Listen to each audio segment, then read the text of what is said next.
ഹരേ കൃഷ്ണ. ഹരേ കൃഷ്ണ. എല്ലാവർക്കും പ്രണാമം. ഓം നമോ ഭഗവതേ വാസുദേവായ. ഓം നമോ ഭഗവതേ വാസുദേവായ. ഓം നമോ ഭഗവതേ വാസുദേവായ. ഓം അജ്ഞാനതിമിരാന്തസ്യ ജ്ഞാനാഞ്ജനാശലാകയാ ചക്ഷുരുന്മീലിതം യേന തസ്മൈ ശ്രീഗുരവേ നമഃ. ശ്രീചൈതന്യമനോഭീഷ്ടം സ്ഥാപിതം യേന ഭൂതലേ സ്വയം രൂപ കഥാ മഹ്യം ദദാതി സോപദാന്തികം. വന്ദേഹം ശ്രീഗുരോ ശ്രീയുതപദകമലം ശ്രീഗുരോൻ വൈഷ്ണവാംശ ശ്രീരൂപം സാഗരജാതം സഗണരഘുനാഥാന്വിതം തം സജീവം സാദേദം സാവധൂതം പരിജന സഹിതം കൃഷ്ണ ചൈതന്യദേവം ശ്രീരാധാ കൃഷ്ണപാദാൻ സഗണലളിതാ ശ്രീ വിശാഖാന്വിതാംശ്ച. ഹേ കൃഷ്ണ കരുണാ സിന്ധോ ദീനബന്ധോ ജഗത്പദേ ഗോപേശ ഗോപികാ കാന്ത രാധാകാന്ത നമോസ്തുതേ. തപ്ത കാഞ്ചന ഗൗരാംഗി ശ്രീരാധേ വൃന്ദാവനേശ്വരി ഋഷഭാനുസുതേ ദേവി പ്രണമാമി ഹരിപ്രിയേ. വാഞ്ചാകൽപതരൂപേശ്ച കൃപാ സിന്ധോഭ്യേവ ച പതിതാനാം പാവനേഭ്യോ വൈഷ്ണവേഭ്യോ നമോ നമഃ. നമോ വിഷ്ണുപാദായ കൃഷ്ണപ്രേഷ്ഠായ ഭൂതലേ ശ്രീമതേ ഭക്തിവേദാന്ത സ്വാമിനിധി നാമിനേ. നമസ്തേ സാരസ്വതേ ദേവേ ഗൗരവാണി പ്രചാരിണേ നിർവിശേഷ ശൂന്യവാദി പാശ്ചാത്യദേശധാരിണേ. ജയ ശ്രീ കൃഷ്ണ ചൈതന്യ പ്രഭു നിത്യാനന്ദ ശ്രീ അദ്വൈത ഗദാധര ശ്രീവാസാദി ഗൗര ഭക്തവൃന്ദ. ഹരേ കൃഷ്ണ കൃഷ്ണ കൃഷ്ണ ഹരേ ഹരേ ഹരേ രാമ രാമ രാമ ഹരേ ഹരേ. ഹരേ കൃഷ്ണ. ശ്രീ ശ്രീ രാധാ ഗോവിന്ദ ടെമ്പിൾ ഇസ്കോൺ മാംഗ്ലൂരിന്റെ ഭഗവത്ഗീത ക്ലാസ്സിലേക്ക് എല്ലാവർക്കും സ്വാഗതം. അധ്യായം 1, അതിന്റെ 1ാമത്തെ ഭാഗമാണ് നമ്മൾ ഇന്ന് നോക്കാൻ പോകുന്നത്. കാരണം നമ്മൾ ലെവൽ 1 പറഞ്ഞിട്ടുണ്ടായിരുന്നു അല്ലെ. കാരണം വെച്ചാൽ 1ാമത്തെ അധ്യായത്തിൽ 46 ശ്ലോകം ഉണ്ട്. ഒരു ദിവസം കൊണ്ട് നമുക്ക് 1 മണിക്കൂർ കൊണ്ട് നമുക്കത് മുഴുവൻ പഠിച്ചു തീർക്കാൻ സാധിക്കില്ല. അപ്പൊ അതുകൊണ്ട് നമ്മള് ലെവൽ 1 നമ്മൾ പ്രധാനപ്പെട്ട ശ്ലോകങ്ങൾ വെച്ചിട്ടാണ് നമ്മളെ ക്ലാസ് പോയിട്ടുണ്ടായിരുന്നത്. ലെവൽ 2 ഉള്ള ശ്ലോകം നമ്മൾ പഠിക്കുന്ന പറഞ്ഞത്. അപ്പൊ അതുപോലെ തന്നെ ലെവൽ 2 ക്ലാസ് നമ്മൾ തുടങ്ങാണ്. ഓരോ അധ്യായത്തിന്റെയും എല്ലാ ശ്ലോകങ്ങളും കവർ ചെയ്തുകൊണ്ടാണ് നമ്മളുടെ ക്ലാസ് പോകുന്നത്. അപ്പൊ 2 ദിവസമായിരിക്കും നമ്മളുടെ ക്ലാസ് ഉണ്ടാവും. 2 ദിവസമായിരിക്കും ഒരു അധ്യായം നമുക്ക് ഉണ്ടാവുക. ചിലപ്പോൾ 3 ദിവസം പോകാം. അത് ആ ക്ലാസ്സിന്റെ ഇതനുസരിച്ച് നമുക്ക് പോകാം. പക്ഷെ ക്ലാസ്സിൽ വളരെ കുറവുള്ള 24 പേര് ക്ലാസ്സിൽ കയറിയിട്ടുള്ളൂ ഇതുവരെ. ഹരേ കൃഷ്ണ. കൊറേ പേരില്ലേ മതജ ഗ്രൂപ്പില്?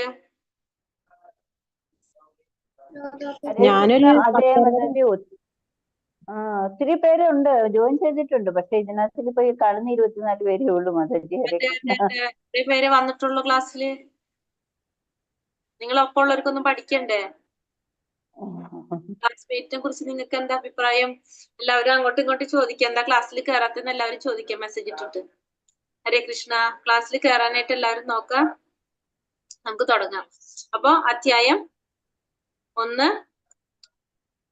അർജുന വിഷാദ യോഗം അല്ലെങ്കിൽ കുരുക്ഷേത്ര യുദ്ധക്കളത്തിലെ സൈന്യ നിരീക്ഷണം എന്നാണ് 1ാം അധ്യായത്തിന്റെ പേര്. കാരണം നമ്മൾ പറഞ്ഞു പകുതി ശ്ലോകം അർജുനന്റെ വിഷാദാണ് അല്ലെ. അർജുനന്റെ കുരുക്ഷേത്ര യുദ്ധത്തില് അർജുനൻ നിരീക്ഷിക്കാണ്. 2ാമത്തെ ഭാഗത്തില് ആ നിരീക്ഷണത്തിലൂടെ അർജുനന് പ്രയാസം ഉണ്ടാവാണ്. അതിലുള്ള സ്വന്തം ബന്ധുമിത്രാദികളെയും കുടുംബക്കാരെയും ഒക്കെ കണ്ടപ്പോ പിന്നെ സുഹൃത്തുക്കളെയൊക്കെ കണ്ടപ്പോ അർജുനന് പ്രയാസം ഉണ്ടാണ്. അപ്പൊ 2 ഭാഗം അതിൽ വരുന്നുണ്ട്. വിഷാദവും വരുന്നുണ്ട്. അതിനെ സൈന്യ നിരീക്ഷണം, അതിനുശേഷം വിഷാദം വരുന്നുണ്ട്. അപ്പൊ നമുക്ക് നോക്കാം. നമ്മൾ ഫസ്റ്റ് നമുക്കറിയാം അന്താരാഷ്ട്ര കൃഷ്ണാവബോധ സമിതിയുടെ സ്ഥാപകാചാര്യനായ കൃഷ്ണ കൃപാമൂർത്തി ദിവ്യ പൂജ ശ്രീമദേസി ഭക്തിവേദാന്ത സ്വാമി പ്രഭുപാദരുടെ വ്യാഖ്യാനത്തിന് അടിസ്ഥാനമാക്കിയിട്ടുള്ള ഭഗവത്ഗീത യഥാരൂപമാണ് നമ്മൾ പാഠ്യവിഷയമാക്കുന്നത്. നമുക്ക് അറിയാവുന്നതാണ്. ലെവൽ 1 നമ്മൾ നോക്കിയതാണത് ഭഗവത്ഗീത യഥാരൂപം. കാരണം ഭഗവാൻ എന്താണോ പറഞ്ഞിരിക്കുന്നത് അത് അതേപടി നമ്മളിലേക്ക് എത്തിച്ചു തരുന്നതാണ് എന്ത് ഭഗവത്ഗീത യഥാരൂപത്തിലൂടെ. ഒരു മിനിറ്റ്.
ഹരേ കൃഷ്ണ.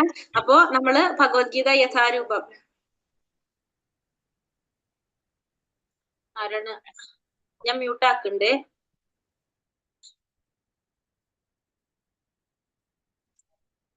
അപ്പൊ ഭഗവത്ഗീത യഥാരൂപമാണ് നമ്മൾ പാഠ്യവിഷയമാക്കുന്നത്. കാരണം ഭഗവാൻ എന്താണോ പറഞ്ഞത് അത് അതേപടി നമുക്ക് ഒരു തരത്തിലും അതിലൊരു കലർപ്പില്ലാതെ ഒരു ഭാവവ്യത്യാസം ഇല്ലാതെ നമുക്കത് പകർന്നു തരാണ് ഇത് ഭഗവത്ഗീത യഥാരൂപത്തിലൂടെ ആര്, സി ഭക്തിവേദാന്ത സ്വാമി പ്രഭുപാദർ. അപ്പൊ അദ്ദേഹത്തിന്റെ വ്യാഖ്യാനത്തിലുള്ള ഭഗവത്ഗീത യഥാരൂപമാണ് നമ്മൾ പാഠ്യവിഷയമാക്കി എടുക്കുന്നത്. മംഗളാചരണം നമ്മൾ ഇപ്പൊ തന്നെ ചൊല്ലി. കാരണം നമ്മൾ എല്ലാ ഗുരുക്കന്മാരെയും പ്രണമിച്ചുകൊണ്ടാണ് നമ്മൾ ക്ലാസ് തുടങ്ങുന്നത്. കാരണം നമ്മൾ പറഞ്ഞു ഭഗവത്ഗീത യഥാരൂപം ഭഗവാൻ ബ്രഹ്മാവിന് പറഞ്ഞു കൊടുത്തു, ബ്രഹ്മാവ് നാരദ മഹർഷിക്ക് പറഞ്ഞു കൊടുത്തു, വ്യാസദേവൻ വന്നു, മധ്വാചാര്യർ വന്നു, അങ്ങനെ വന്ന് 22ാമത്തെ ആചാര്യൻ ചൈതന്യ മഹാപ്രഭുവിലൂടെ, പിന്നെ 32ാമത്തെ ആചാര്യൻ സി ഭക്തിവേദാന്ത സ്വാമി പ്രഭുപാദറിലൂടെയാണ് നമുക്കിത് കിട്ടുന്നത്. അപ്പൊ അതുകൊണ്ട് തന്നെ നമ്മൾ ഈ പറഞ്ഞ എല്ലാവരെയും ഗുരുക്കന്മാരെ പ്രണമിച്ചുകൊണ്ടാണ് നമ്മൾ ക്ലാസ് തുടങ്ങുന്നത്. അതാണ് മംഗളാചരണം നമ്മൾ എന്നും ചൊല്ലുന്നത്. പ്രഭുപാദരുടെ അഭിപ്രായത്തില് ഗീത എന്ന് പറഞ്ഞാൽ ഒരു അടിസ്ഥാന പ്രബോധന ഗ്രന്ഥമാണ്.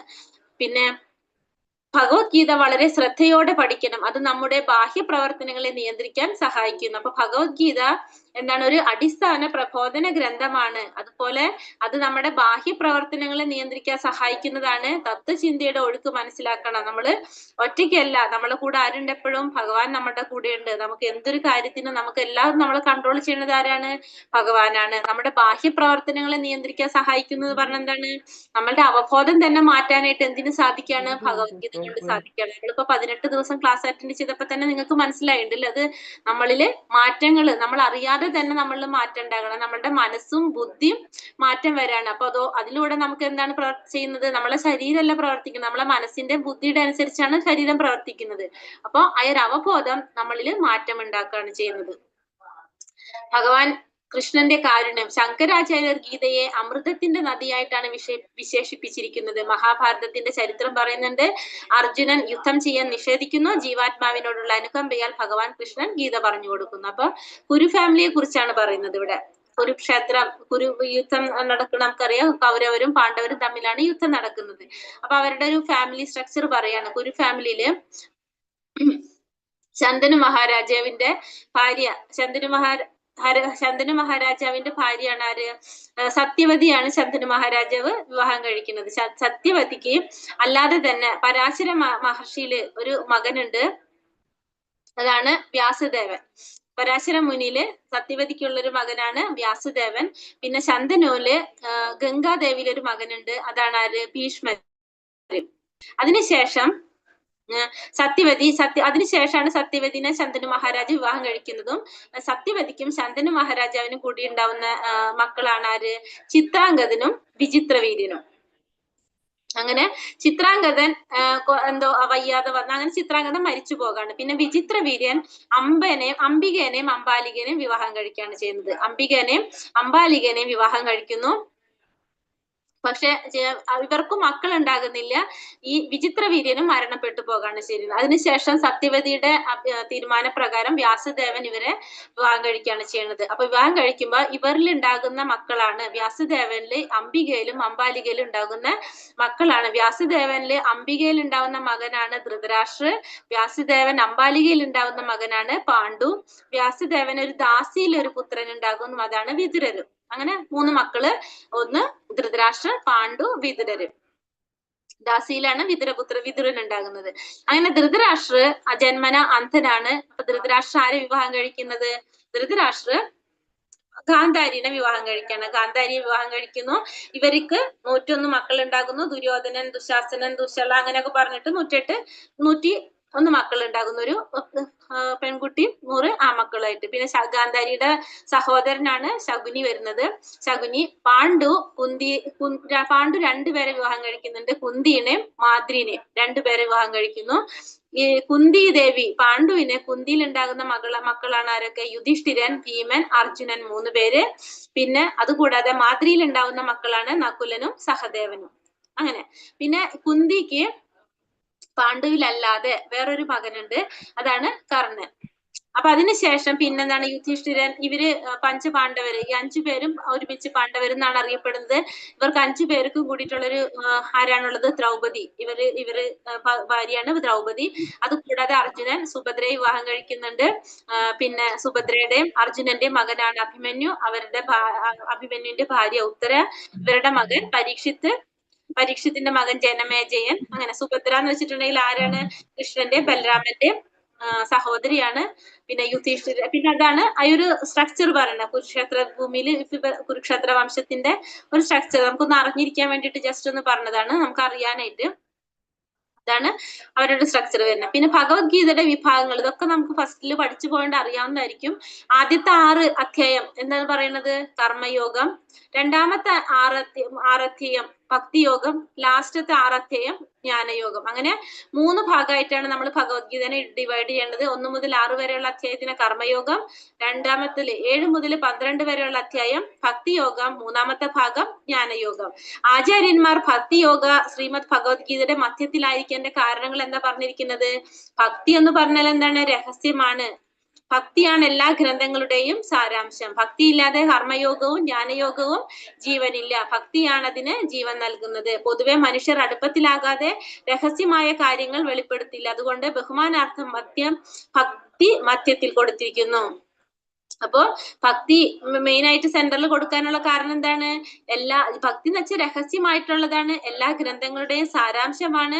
പിന്നെ ഭക്തി ഇല്ലാതെ കർമ്മയോഗത്തിനും ജ്ഞാനയോഗത്തിനും എന്തുണ്ടാകുന്നില്ല? ജീവൻ ഉണ്ടാകുന്നില്ല. അപ്പൊ എല്ലാത്തിനും ജീവൻ നൽകുന്നത് എന്താണ്? ഭക്തിയാണ്. പിന്നെ സാധാരണ പിന്നെ മനുഷ്യരുടെ ഒരു സ്വഭാവത്തെ കുറിച്ച് പറയാണ്, രഹസ്യങ്ങൾ വെളിപ്പെടുത്തണമെങ്കിൽ നമുക്ക് അവരായിട്ട് അടുപ്പുണ്ടെങ്കിൽ മാത്രമേ നമ്മൾ വെളിപ്പെടുത്തുള്ളൂ. അപ്പൊ അതുകൊണ്ട് തന്നെ കുറച്ചൊന്ന് പരിചയപ്പെട്ടതിന് ശേഷമാണ് എന്ത് വെച്ചിരിക്കുന്നത്? ഭക്തി മധ്യത്തിൽ വെച്ചിരിക്കുന്നതെന്ന് പറയാണ്. പിന്നെ പ്രധാനപ്പെട്ട ആളുകൾ പോകുമ്പോൾ അവരെപ്പോഴും മധ്യത്തിലായിരിക്കും. അവരുടെ സെക്യൂരിറ്റി ഉണ്ടാവും അല്ലെ, ഫ്രണ്ടിലും ബാക്കിലും അവർക്ക് എന്തുണ്ടാവും? സെക്യൂരിറ്റി ഉണ്ടാവും. ഇപ്പൊ രാജാവ് പോകുമ്പോ അല്ലെങ്കിൽ വലിയ സൈന്യത്തിലൊക്കെ വലിയ ആളുകളൊക്കെ പോകുമ്പോ അങ്ങനെയായിരിക്കും ഉണ്ടാവുക. അപ്പൊ അതുകൊണ്ട് അതിന് പറയണം. അപ്പൊ ഭക്തി സെന്ററിൽ വരുന്നതിന്റെ റീസണുകൾ ഇങ്ങനെ ആചാര്യന്മാര് പറയുന്നതാണ്. പിന്നെ ശ്രീല പ്രഭുപാദരുടെ വ്യാഖ്യാനം താഴെ കൊടുത്തിരിക്കുന്ന വൈഷ്ണവരുടെ ഗ്രന്ഥങ്ങളിൽ അടിസ്ഥാനമാക്കിയിട്ടുള്ള. അപ്പൊ നമ്മൾ ഈ ഭഗവത്ഗീത യഥാരൂപം ഇതിന്റെ വ്യാഖ്യാതാവാണെന്ന് പറഞ്ഞല്ലേ, നമ്മള് ഈ തർജ്ജമ ചെയ്തതാണ് ഇംഗ്ലീഷിലേക്ക്. അപ്പൊ അതിന് അതാരൊക്കെയാണ്? ശ്രീല ബലദേവ് വിദ്യാഭൂഷൺ, ശ്രീല വിശ്വനാഥ ചക്രവർത്തി ഠാക്കൂർ, ശ്രീല ശ്രീധര സ്വാമി, ശ്രീപാദ രാമാനുജാചാര്യ. ഇവരുടെ ഗ്രന്ഥങ്ങൾ നോക്കിയിട്ട് അതിൽ നിന്ന് വ്യാഖ്യാനം കൂടി അടിസ്ഥാനമാക്കിയിട്ടാണ് ശ്രീല പ്രഭുപാദർ നമ്മുടെ ഭഗവത്ഗീത യഥാരൂപത്തിന് എന്ത് കൊടുത്തിട്ടുണ്ടായിരുന്നത്? ഭാവാർത്ഥം രചിച്ചിരിക്കുന്നത്. പിന്നെ ഇതില് 700 ശ്ലോകങ്ങളാണ് ഉള്ളതെന്ന് നമ്മൾ പറഞ്ഞു ഭഗവത്ഗീതയിൽ അല്ലെ. ഈ 700 ശ്ലോകങ്ങളില് ഭഗവാൻ ശ്രീകൃഷ്ണൻ എത്ര ശ്ലോകം പറഞ്ഞിരിക്കുന്നത്? 574 ശ്ലോകം ഭഗവാൻ ശ്രീകൃഷ്ണനാണ് പറയുന്നത്. അതായത് 82% ആരാണ് പറയുന്നത്? അപ്പൊ ഭഗവാനാണ് പറഞ്ഞിരിക്കുന്നത്. ബാക്കി 84 ശ്ലോകം, അതായത് 12% ആര് പറഞ്ഞിരിക്കുള്ളൂ? ഇതില് അർജുനൻ പറഞ്ഞിട്ടുള്ളൂ. സഞ്ജയൻ 41 ശ്ലോകം, അതായത് 5.9%. ധൃതരാഷ്ട്രാകെ ഒരേ ഒരു ശ്ലോകേ പറയുന്നുള്ളൂ. അപ്പൊ ആകെ 700 ശ്ലോകങ്ങളില് 574 ശ്ലോകങ്ങള് കൃഷ്ണൻ പറയുന്നു, 84 ശ്ലോകം അർജുനൻ പറയുന്നു, സഞ്ജയൻ 41 ശ്ലോകവും ധൃതരാഷ്ട്രാകെ ഒരേ ഒരു ശ്ലോകേ പറയുന്നുള്ളൂ. അപ്പൊ അങ്ങനെ ഭഗവത്ഗീതയിലെ 700 ശ്ലോകങ്ങള് 4 പേരായിട്ട് ഡിവൈഡ് ചെയ്തെടുത്തിരിക്കുക അല്ലെ. അപ്പൊ ഈ ഒന്നാമത്തെ ഭാഗത്തില് ഇത് നമ്മളിപ്പോ പറഞ്ഞു 1 മുതൽ 27 വരെയുള്ള ശ്ലോകങ്ങള് യുദ്ധത്തിനായിട്ടുള്ള തയ്യാറെടുപ്പുകളാണ്. 1 മുതൽ 27 വരെയുള്ള ശ്ലോകങ്ങള്. അതിനുശേഷം 28 തൊട്ട് 46 ശ്ലോകങ്ങൾ എങ്ങനെയാണ്? അർജുനന്റെ സംശയങ്ങൾ, അതായത് യുദ്ധം ചെയ്യാതിരിക്കാൻ വേണ്ടിയിട്ടുള്ള അർജുനൻ പറയുന്ന ഓരോ കാരണങ്ങൾ, അതൊക്കെയാണ് എന്തിൽ വരുന്നത്? 28 തൊട്ട് 46 വരെയുള്ള ശ്ലോകങ്ങളില് വരുന്നത്. അപ്പൊ ഇതില് എങ്ങനെ പറഞ്ഞത്? പാണ്ഡവരുടെയും കുരു സൈന്യത്തിന്റെയും ആപേക്ഷിക പോരാട്ട വീര്യത്തെ ദുര്യോധന വിലയിരുത്തുന്നതിനെ കുറിച്ച് സഞ്ജയൻ ധൃതരാഷ്ട്ര രാജാവിനോട് പറഞ്ഞു. ഭീഷ്മരും കുരു സൈന്യവും ഉച്ചത്തിൽ ശംഖൂതി ദുര്യോധനന് സന്തോഷം നൽകി. അപ്പൊ 1 തൊട്ട് 13 വരെയുള്ള ശ്ലോകത്തില് 2 പേരുടെ കുറിച്ച് ഒരു വിലയിരുത്തൽ നടത്താണ് ചെയ്യണത്. അതിനുശേഷം ശംഖ് ഊതിക്കൊണ്ട് ദുര്യോധനന് സന്തോഷം നൽകാണ് ആര്? ഭീഷ്മര്. പിന്നെ അപ്പുറത്തെ സൈഡിലാണെങ്കിലോ കൃഷ്ണന്റെയും അർജുനന്റെയും അതീന്ദ്രിയമായ ശംഖ് മുഴക്കുന്നതും അതുപോലെ പാണ്ഡവ സൈന്യത്തിലെ മറ്റംഗങ്ങളുടെ ശംഖ് ഊതുന്നതും ദുര്യോധനന്റെ ഹൃദയത്തെ തകർക്കുന്നതായിട്ടാണ് 14 മുതൽ 19 വരെയുള്ള ശ്ലോകങ്ങൾ പറയുന്നത്. പിന്നെ 20 മുതൽ 27 വരെയുള്ളത് കുരുവിനെ നിരീക്ഷിക്കാൻ രണ്ട് സൈന്യങ്ങൾക്കിടയിൽ രഥം വലിച്ചിടാൻ അർജുനൻ കൃഷ്ണനോട് അഭ്യർത്ഥിക്കുന്നു. ഇരുവശത്തുമുള്ള ബന്ധുക്കളെയും ഗുണകാംക്ഷികളെയും അർജുനൻ കാണുന്നു. അപ്പൊ നമ്മൾ പറയണ്ടായിരുന്നു രഥം സ്ഥാപയമേച്യുത എന്നാ പറഞ്ഞ എന്താ പറയാ യുദ്ധത്തില് രണ്ട് സൈന്യത്തിന്റെ നടുക്ക് രഥം കൊണ്ടുവയ്ക്കാൻ പറഞ്ഞിട്ടുണ്ടായിരുന്നു. അപ്പൊ അർജുനൻ എന്ത് ചെയ്യാണ്? രണ്ടുപേരെ ഇരുവശത്തുള്ള രണ്ട് കൂട്ടരെ നിരീക്ഷിക്കുകയാണ് ചെയ്യുന്നത്. അതാണ് 27 മുതലുള്ള ശ്ലോകങ്ങൾ 3 പാർട്ടാക്കിയിട്ട് കാണിച്ചിരിക്കുന്നത്. ഇനി ഒന്നാമത്തെ ശ്ലോകം തൊട്ട് തുടങ്ങാം. ശ്ലോകം 1 കുരുക്ഷേത്ര യുദ്ധകളത്തിലെ സൈന്യ നിരീക്ഷണം.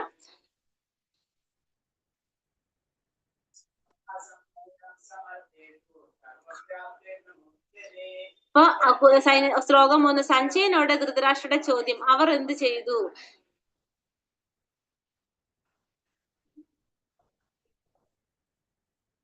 ഞാൻ ശ്ലോകം വായിച്ചിട്ട് പറയട്ടോ, ഇതിൽ ശ്ലോകം കൊടുത്തിട്ടില്ലല്ലോ. അപ്പൊ ശ്ലോകം എന്താ പറഞ്ഞത്? കുരുക്ഷേത്ര യുദ്ധക്കളത്തിലെ സൈന്യ നിരീക്ഷണം. അർജുന വിഷാദ യോഗം അല്ലെങ്കിൽ ധൃതരാഷ്ട്ര ഉവാച ധർമ്മക്ഷേത്രേ കുരുക്ഷേത്രേ സമവേതായുത്സവഃ മാമക പാണ്ഡവശ്ചൈവ കിമ കുർവത സഞ്ജയ.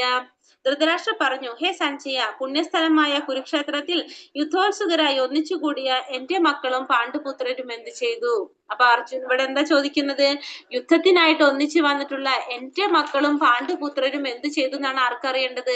ധൃതരാഷ്ട്രക്ക് അറിയേണ്ടത്. ധൃതരാഷ്ട്രയുടെ സ്വാർത്ഥ മനോഭാവമാണ് അവിടെ മനസ്സിലാക്കുന്നത്. കാരണം ധൃതരാഷ്ട്രരും പാണ്ഡുവും ആരാണ്? ചേട്ടനും അനിയനാണ് അല്ലെ? ഇവർക്ക് രണ്ടുപേർക്കും ഒരേപോലെ അവകാശപ്പെട്ടത്, അവരുടെ മക്കൾക്കും ഒരേപോലെ അവകാശപ്പെട്ടതാണ് ആ രാജ്യവും സ്വത്തുക്കളും എല്ലാം. പക്ഷെ ധൃതരാഷ്ട്രം എന്താ ചെയ്യുന്നത്?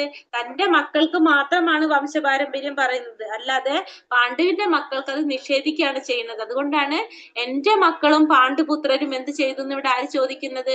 ധൃതരാഷ്ട്ര ചോദിക്കുന്നത്. പിന്നെ ഇവിടെ എന്താ പറഞ്ഞത്? ധർമ്മക്ഷേത്രേ കുരുക്ഷേത്രേ എന്നാ പറഞ്ഞത്. അപ്പൊ കുരുക്ഷേത്രം എങ്ങനെയുള്ള സ്ഥലമാണെന്ന് കൂടി പറയാണ്. ധർമ്മക്ഷേത്രമാണെന്നാ പറയണത്. അത് ധർമ്മം മാത്രം നിലനിൽക്കുന്ന, ധർമ്മം എപ്പോഴും വിജയിക്കുന്ന ഒരു സ്ഥലമാണ് ഏത്? ഈ കുരുക്ഷേത്ര യുദ്ധഭൂമി. അപ്പൊ അവിടെ യുദ്ധത്തിനായി ഒന്നിച്ചു വന്നിട്ടുള്ള എന്റെ മക്കളും പാണ്ഡുപുത്രരും, പാണ്ഡുവിന്റെ മക്കളും എന്ത് ചെയ്തു എന്നാണ് ഇവിടെ ആര് ചോദിച്ചുകൊണ്ടിരിക്കുന്നത്? ധൃതരാഷ്ട്ര. ആരോടാണ് ചോദിക്കുന്നത്? സഞ്ജയനോട് ചോദിക്കുകയാണ്. കാരണം സഞ്ജയൻ ആരാണ്? സഞ്ജയൻ ധൃതരാഷ്ട്രയുടെ മന്ത്രിയാണ്. നമ്മൾ പറഞ്ഞു സഞ്ജയൻ ആരാണ്? ധൃതരാഷ്ട്ര മന്ത്രിയാണ്. സഞ്ജയന് എന്ത് കൊടുക്കാണ്? ദിവ്യചക്ഷുസ് കൊടുക്കാണ്. കൊട്ടാരത്തിൽ ഇരുന്നു കൊണ്ട് തന്നെ അവിടെ യുദ്ധഭൂമിയിൽ നടക്കുന്ന രംഗങ്ങൾ കാണാനായിട്ടുള്ള ഒരു ദിവ്യ ചക്ഷുസ് സഞ്ജയൻ ആര് കൊടുക്കാണ്? വ്യാസദേവൻ കൊടുക്കാണ്. അപ്പൊ വ്യാസദേവന്റെ അനുഗ്രഹം കൊണ്ട് കൊട്ടാരത്തിൽ ഇരുന്നു കൊണ്ട് തന്നെ അവിടെ നടക്കുന്ന കാര്യങ്ങൾ കാണാൻ ആർക്ക് കഴിയാണ്? സഞ്ജയന് കഴിയാണ് ചെയ്യുന്നത്. അപ്പൊ സഞ്ജയൻ അത് ആർക്ക് വിവരിച്ചു കൊടുക്കാണ്? ധൃതരാഷ്ട്രക്ക് പറഞ്ഞു കൊടുക്കാണ്. അപ്പൊ അതുകൊണ്ട് ധൃതരാഷ്ട്ര സഞ്ജയനോട് ചോദിക്കാണ്, അപ്പൊ എന്റെ മക്കളും പാണ്ഡുവിന്റെ മക്കളും എന്താണ് ചെയ്തതെന്ന്. അപ്പൊ എന്താണ്? കാരണം ഇവിടെ ആ സ്വാർത്ഥത, അതാണ് ഇവിടെ നമുക്ക് ശരിക്കും എടുത്ത് മനസ്സിലാക്കുന്നത്. ആരുടെ? ധൃതരാഷ്ട്രയുടെ. കാരണം ഒരേ കുടുംബത്തിൽപ്പെട്ട തന്റെ മക്കളെയും പാണ്ഡുവിന്റെ മക്കൾക്കും എന്താണ് ചെയ്യുന്നത്? പാണ്ഡുവിന്റെ മക്കൾക്കുള്ള വംശപാരമ്പര്യം നിഷേധിക്കുകയാണ് ഇവിടെ ആര് ചെയ്യുന്നത്? ധൃതരാഷ്ട്ര ചെയ്യണം. മനഃപൂർവ്വം തന്റെ മക്കൾക്ക് മാത്രം എന്ത് കൊടുക്കാണ്? ആ സ്ഥാനം കൊടുക്കാണ് ഇവിടെ ആര് ചെയ്യുന്നത്? ധൃതരാഷ്ട്ര ചെയ്യുന്നത്. അതുകൊണ്ടാണ് അങ്ങനെ ചോദിക്കുന്നത്. അപ്പൊ പിന്നെന്താണ്? ഇവിടെ ധൃതരാഷ്ട്രക്ക് ഒരു പേടിയുണ്ട്. കാരണം വെച്ചാൽ പാണ്ഡവന്മാരെ എങ്ങനെയാണ്? പാണ്ഡവര് ധർമ്മിഷ്ഠരാണ് അല്ലെ? അപ്പൊ സ്വഭാവം കൊണ്ട് അവര് ധർമ്മിഷ്ഠരാണ്. തന്റെ മക്കളാണെങ്കിലോ ശരിക്കും ധർമ്മിഷ്ഠരല്ല. അത് ആർക്കറിയാം? ധൃതരാഷ്ട്രക്ക് അറിയാം. പക്ഷെ അത് സമ്മതിക്കില്ല ആള്. അപ്പൊ അതുകൊണ്ട് തന്നെ ആ സ്ഥലത്തിന്റെ സ്വാധീനം നമ്മൾ പറഞ്ഞു, ധർമ്മക്ഷേത്രേ കുരുക്ഷേത്രേ, ആ ധർമ്മഭൂമി ആയതുകൊണ്ട് തന്നെ പാണ്ഡവര് ധർമ്മിഷ്ഠരായതുകൊണ്ടും ആ സ്ഥലത്തിന്റെ സ്വാധീനം ഇവിടെ ആര് വിജയിക്കുന്ന ഒരു പേടി ആർക്കുണ്ട്? ധൃതരാഷ്ട്രക്ക് ഒരു പേടിയുണ്ട്. അതുകൊണ്ടാണ് ഇങ്ങനെ ചോദിച്ചുകൊണ്ടിരിക്കുന്നത്. ജയിക്കോ എന്നറിയാൻ വേണ്ടിയിട്ട് ആര് ചോദിക്കാണ് ഇവിടെ? ധൃതരാഷ്ട്ര സഞ്ജയനോട് ചോദിക്കുകയാണ്. ഫസ്റ്റത്തെ ശ്ലോകം അതാണ്. നമ്മൾ പറഞ്ഞു ഒരേ ഒരു ശ്ലോകം മാത്രമേ ധൃതരാഷ്ട്ര പറഞ്ഞിട്ടുള്ളൂ. അപ്പൊ ആ ഒരു ശ്ലോകമാണ് ഇത് ഈ പറഞ്ഞ ശ്ലോകം. ആകെ ഒരേ ഒരു ശ്ലോകമാണ് ധൃതരാഷ്ട്ര പറഞ്ഞിരിക്കുന്നത്. ധർമ്മക്ഷേത്രേ കുരുക്ഷേത്രേ സമവേതായുത്സവഃ മാമക പാണ്ഡവശ്ചൈവ കിമ കുർവത സഞ്ജയ. അപ്പൊ ഈ ഒരേ ഒരു ശ്ലോകം ധൃതരാഷ്ട്ര പറഞ്ഞത്. ഈ ശ്ലോകം നമുക്ക് പഠിക്കാനുള്ളതാണ്. കാരണം ആകെ ഒരേ ഒരു ശ്ലോകമല്ല ധൃതരാഷ്ട്ര പറയുന്നുള്ളു. അപ്പൊ ഫസ്റ്റ് അധ്യായം സ്റ്റാർട്ട് ചെയ്യുന്നത് ഈ ഒരു ശ്ലോകത്തിലൂടെയാണ്. അതുകൊണ്ട് ഈ ഒരു ശ്ലോകം പഠിക്കാൻ പറ്റുന്നവരെല്ലാം പഠിക്കാനായിട്ട് ശ്രമിക്കുക. ഒന്ന് നോക്കാം. ധർമ്മക്ഷേത്രേ കുരുക്ഷേത്രേ സമവേതായുത്സവഃ മാമക പാണ്ഡവശ്ചൈവ കിമ കുർവത സഞ്ജയ എന്ന് പറയും. കിമ കുർവത സഞ്ജയ, കിം എന്ത് ചെയ്തു, ആ കുർവത എന്ത് ചെയ്തു എന്നാണ് ചോദിക്കുന്നത്. അപ്പൊ മാമക എന്ന് പറഞ്ഞതിന്റെ അർത്ഥം എന്താണ്? എന്റെ മക്കള്. ആ മാമക എന്ന് പറഞ്ഞ വേർഡിന് തന്നെ പ്രത്യേകത ഉണ്ട്. കാരണം എന്റെ മക്കൾ, ആ ഒരു സ്വാർത്ഥത, സെൽഫിഷ് ആയിട്ടുള്ള ആ ഒരു സ്വഭാവമാണ് നമുക്ക് ഇതിലൂടെ മനസ്സിലാക്കാനായിട്ട് സാധിക്കുന്നത്.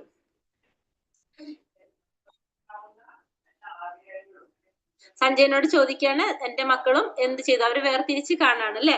അടുത്തത് പറയാം നമുക്ക്. സഞ്ജയ ഉവാച ദൃഷ്ടാ തു പാണ്ഡവാനീകം വ്യൂഢം ദുര്യോധനസ്തഥ ആചാര്യമുപസംഗമ്യ രാജാ വചനമബ്രവീത്.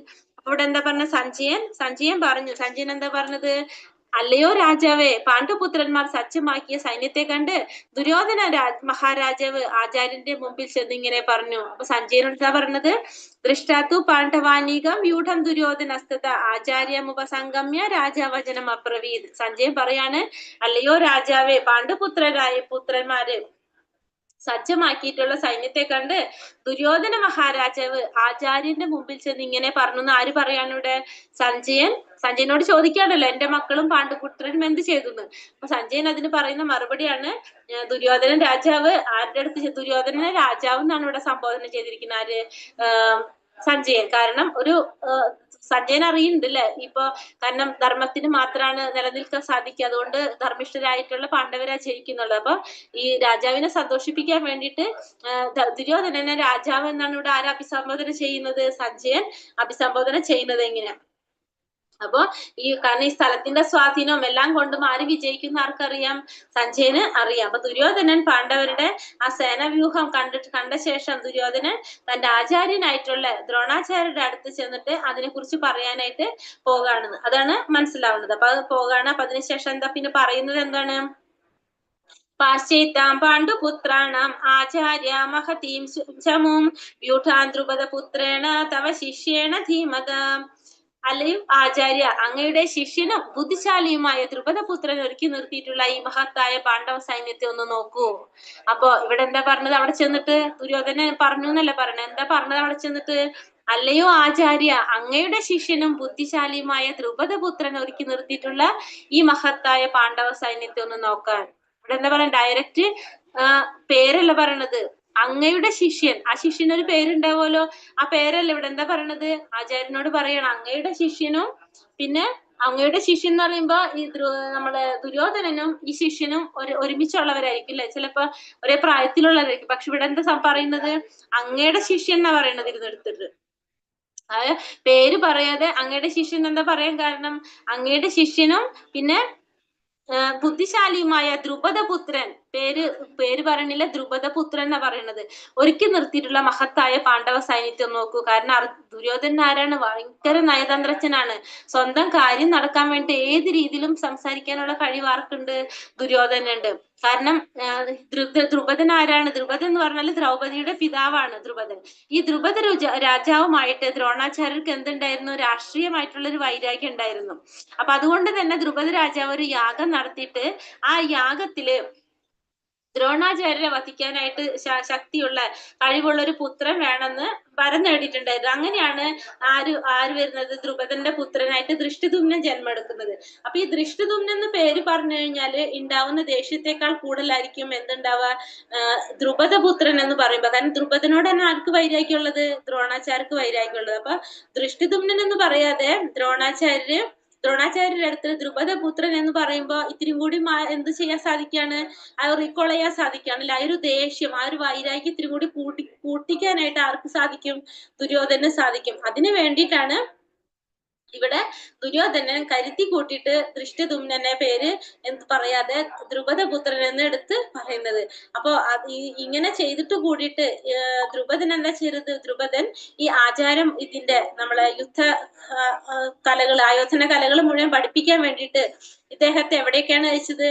ദ്രോണാചാര്യ അടുത്തേക്ക് തന്നെയാണ് ദൃഷ്ടദ്യുമ്നനെ അയച്ചത്. അപ്പോ ദൃഷ്ടദ്യുമ്നൻ വന്നിട്ടും തനിക്കറിയാം തന്നെ വധിക്കാൻ വേണ്ടി ജനിച്ചതാണെന്ന് അറിഞ്ഞിട്ട് കൂടി ദ്രോണാചാര്യർ എന്ത് ചെയ്യാണ്? ഈ ദൃഷ്ടദ്യുമ്നന് വേണ്ട എല്ലാ വിദ്യകളും പഠിപ്പിച്ചു കൊടുത്തു. അപ്പൊ ദുര്യോധനൻ അത് ഭയങ്കര ദേഷ്യമാണ്. അപ്പൊ അതുകൊണ്ടാണ് ദുര്യോധനൻ എടുത്തു പറയണത് ഈ ഒരു തെറ്റ് ആര് ചെയ്തു, തെറ്റ് ചെയ്തു എന്നാണ് പറയുന്നത് ദ്രോണാചാര്യര്. അപ്പൊ അതുകൊണ്ട് തന്നെ ദ്രോണാചാര്യര് ഈ യുദ്ധത്തില് ഇനി വേറൊരു വിട്ടുവീഴ്ചയും ചെയ്യാൻ പാടില്ല. ആ പഠിപ്പിച്ചു കൊടുത്ത അടവ് മുഴുവൻ വെച്ചുകൊണ്ട് ഇപ്പൊ പാണ്ഡവരുടെ സൈന്യത്തെ നയിക്കുന്നത് ആരാണ്? ദൃഷ്ടദ്യുമ്നനാണ്. അപ്പൊ അതൊരു തെറ്റാണല്ലോ, നമ്മളുടെ സ്വയം കുഴി നമ്മൾ തോണ്ടിയ പോലത്തെ ഒരു അവസ്ഥയാണല്ലോ വന്നിരിക്കുന്നത് എന്ന് പറഞ്ഞിട്ടാണ് ഇവിടെ ആര് മുന്നറിയിപ്പ് കൊടുക്കുന്നത്? ദുര്യോധനൻ ദ്രോണാചാര്യർക്ക് മുന്നറിയിപ്പ് നൽകുന്ന പോലെയാണ് ഇവിടെ പറയുന്നത്. അപ്പൊ പാണ്ഡവരുടെ സൈന്യം മുഴുവൻ സംവിധാനം ചെയ്തിരിക്കുന്നതും ചെയ്യുന്നതൊക്കെ ആരാണ്? ഈ ദൃഷ്ടദ്യുമ്നനാണ്. അപ്പൊ അതുകൊണ്ട് ഒരു ദയാദാക്ഷിണ്യം കാണിക്കാതെ ഒന്നും ചെയ്യരുത് എന്നുള്ളൊരു ഇൻഡയറക്ട്ലി ഒരു മുന്നറിയിപ്പ് ആര് കൊടുക്കുന്നത്? ദുര്യോധനൻ ഇവിടെ ആചാര്യന് കൊടുക്കുന്നത്. അപ്പൊ നയതന്ത്രജ്ഞനാണ് ദുര്യോധനൻ. അതുപോലെ തന്നെ എന്താ പറയണത്? എതിർ സൈന്യാധിപനെ, അതായത് ദൃഷ്ടദ്യുമ്നനെ ദ്രുപദപുത്രൻ എന്ന് വിളിക്കുകയാണ് ചെയ്യുന്നത് അല്ലെ. കാരണം വൈരാഗ്യത്തിനെ ഒന്നും കൂടി ഓർമ്മപ്പെടുത്താൻ വേണ്ടിയിട്ട് ദൃഷ്ടദ്യുമ്നനെ ദ്രുപദപുത്രൻ എന്ന് വിളിച്ചുകൊണ്ട് ദ്രോണാചാര്യരെ പ്രകോപിപ്പിച്ചു. ദൃഷ്ടദ്യുമ്നനെ ദ്രോണാചാര്യനാണ് എല്ലാ ആയുധമുറകളെല്ലാം പഠിപ്പിച്ചു കൊടുത്തത്. ദ്രോണാചാര്യന്റെ തെറ്റ് ചൂണ്ടിക്കാണിച്ചു. ദൃഷ്ടദ്യുമ്നൻ എപ്പോഴും ദ്രോണാചാര്യരുടെ ശിഷ്യനാണ്. ദ്രോണാചാര്യർ ഗുരുവായതിനാൽ വിദഗ്ധനാണ്.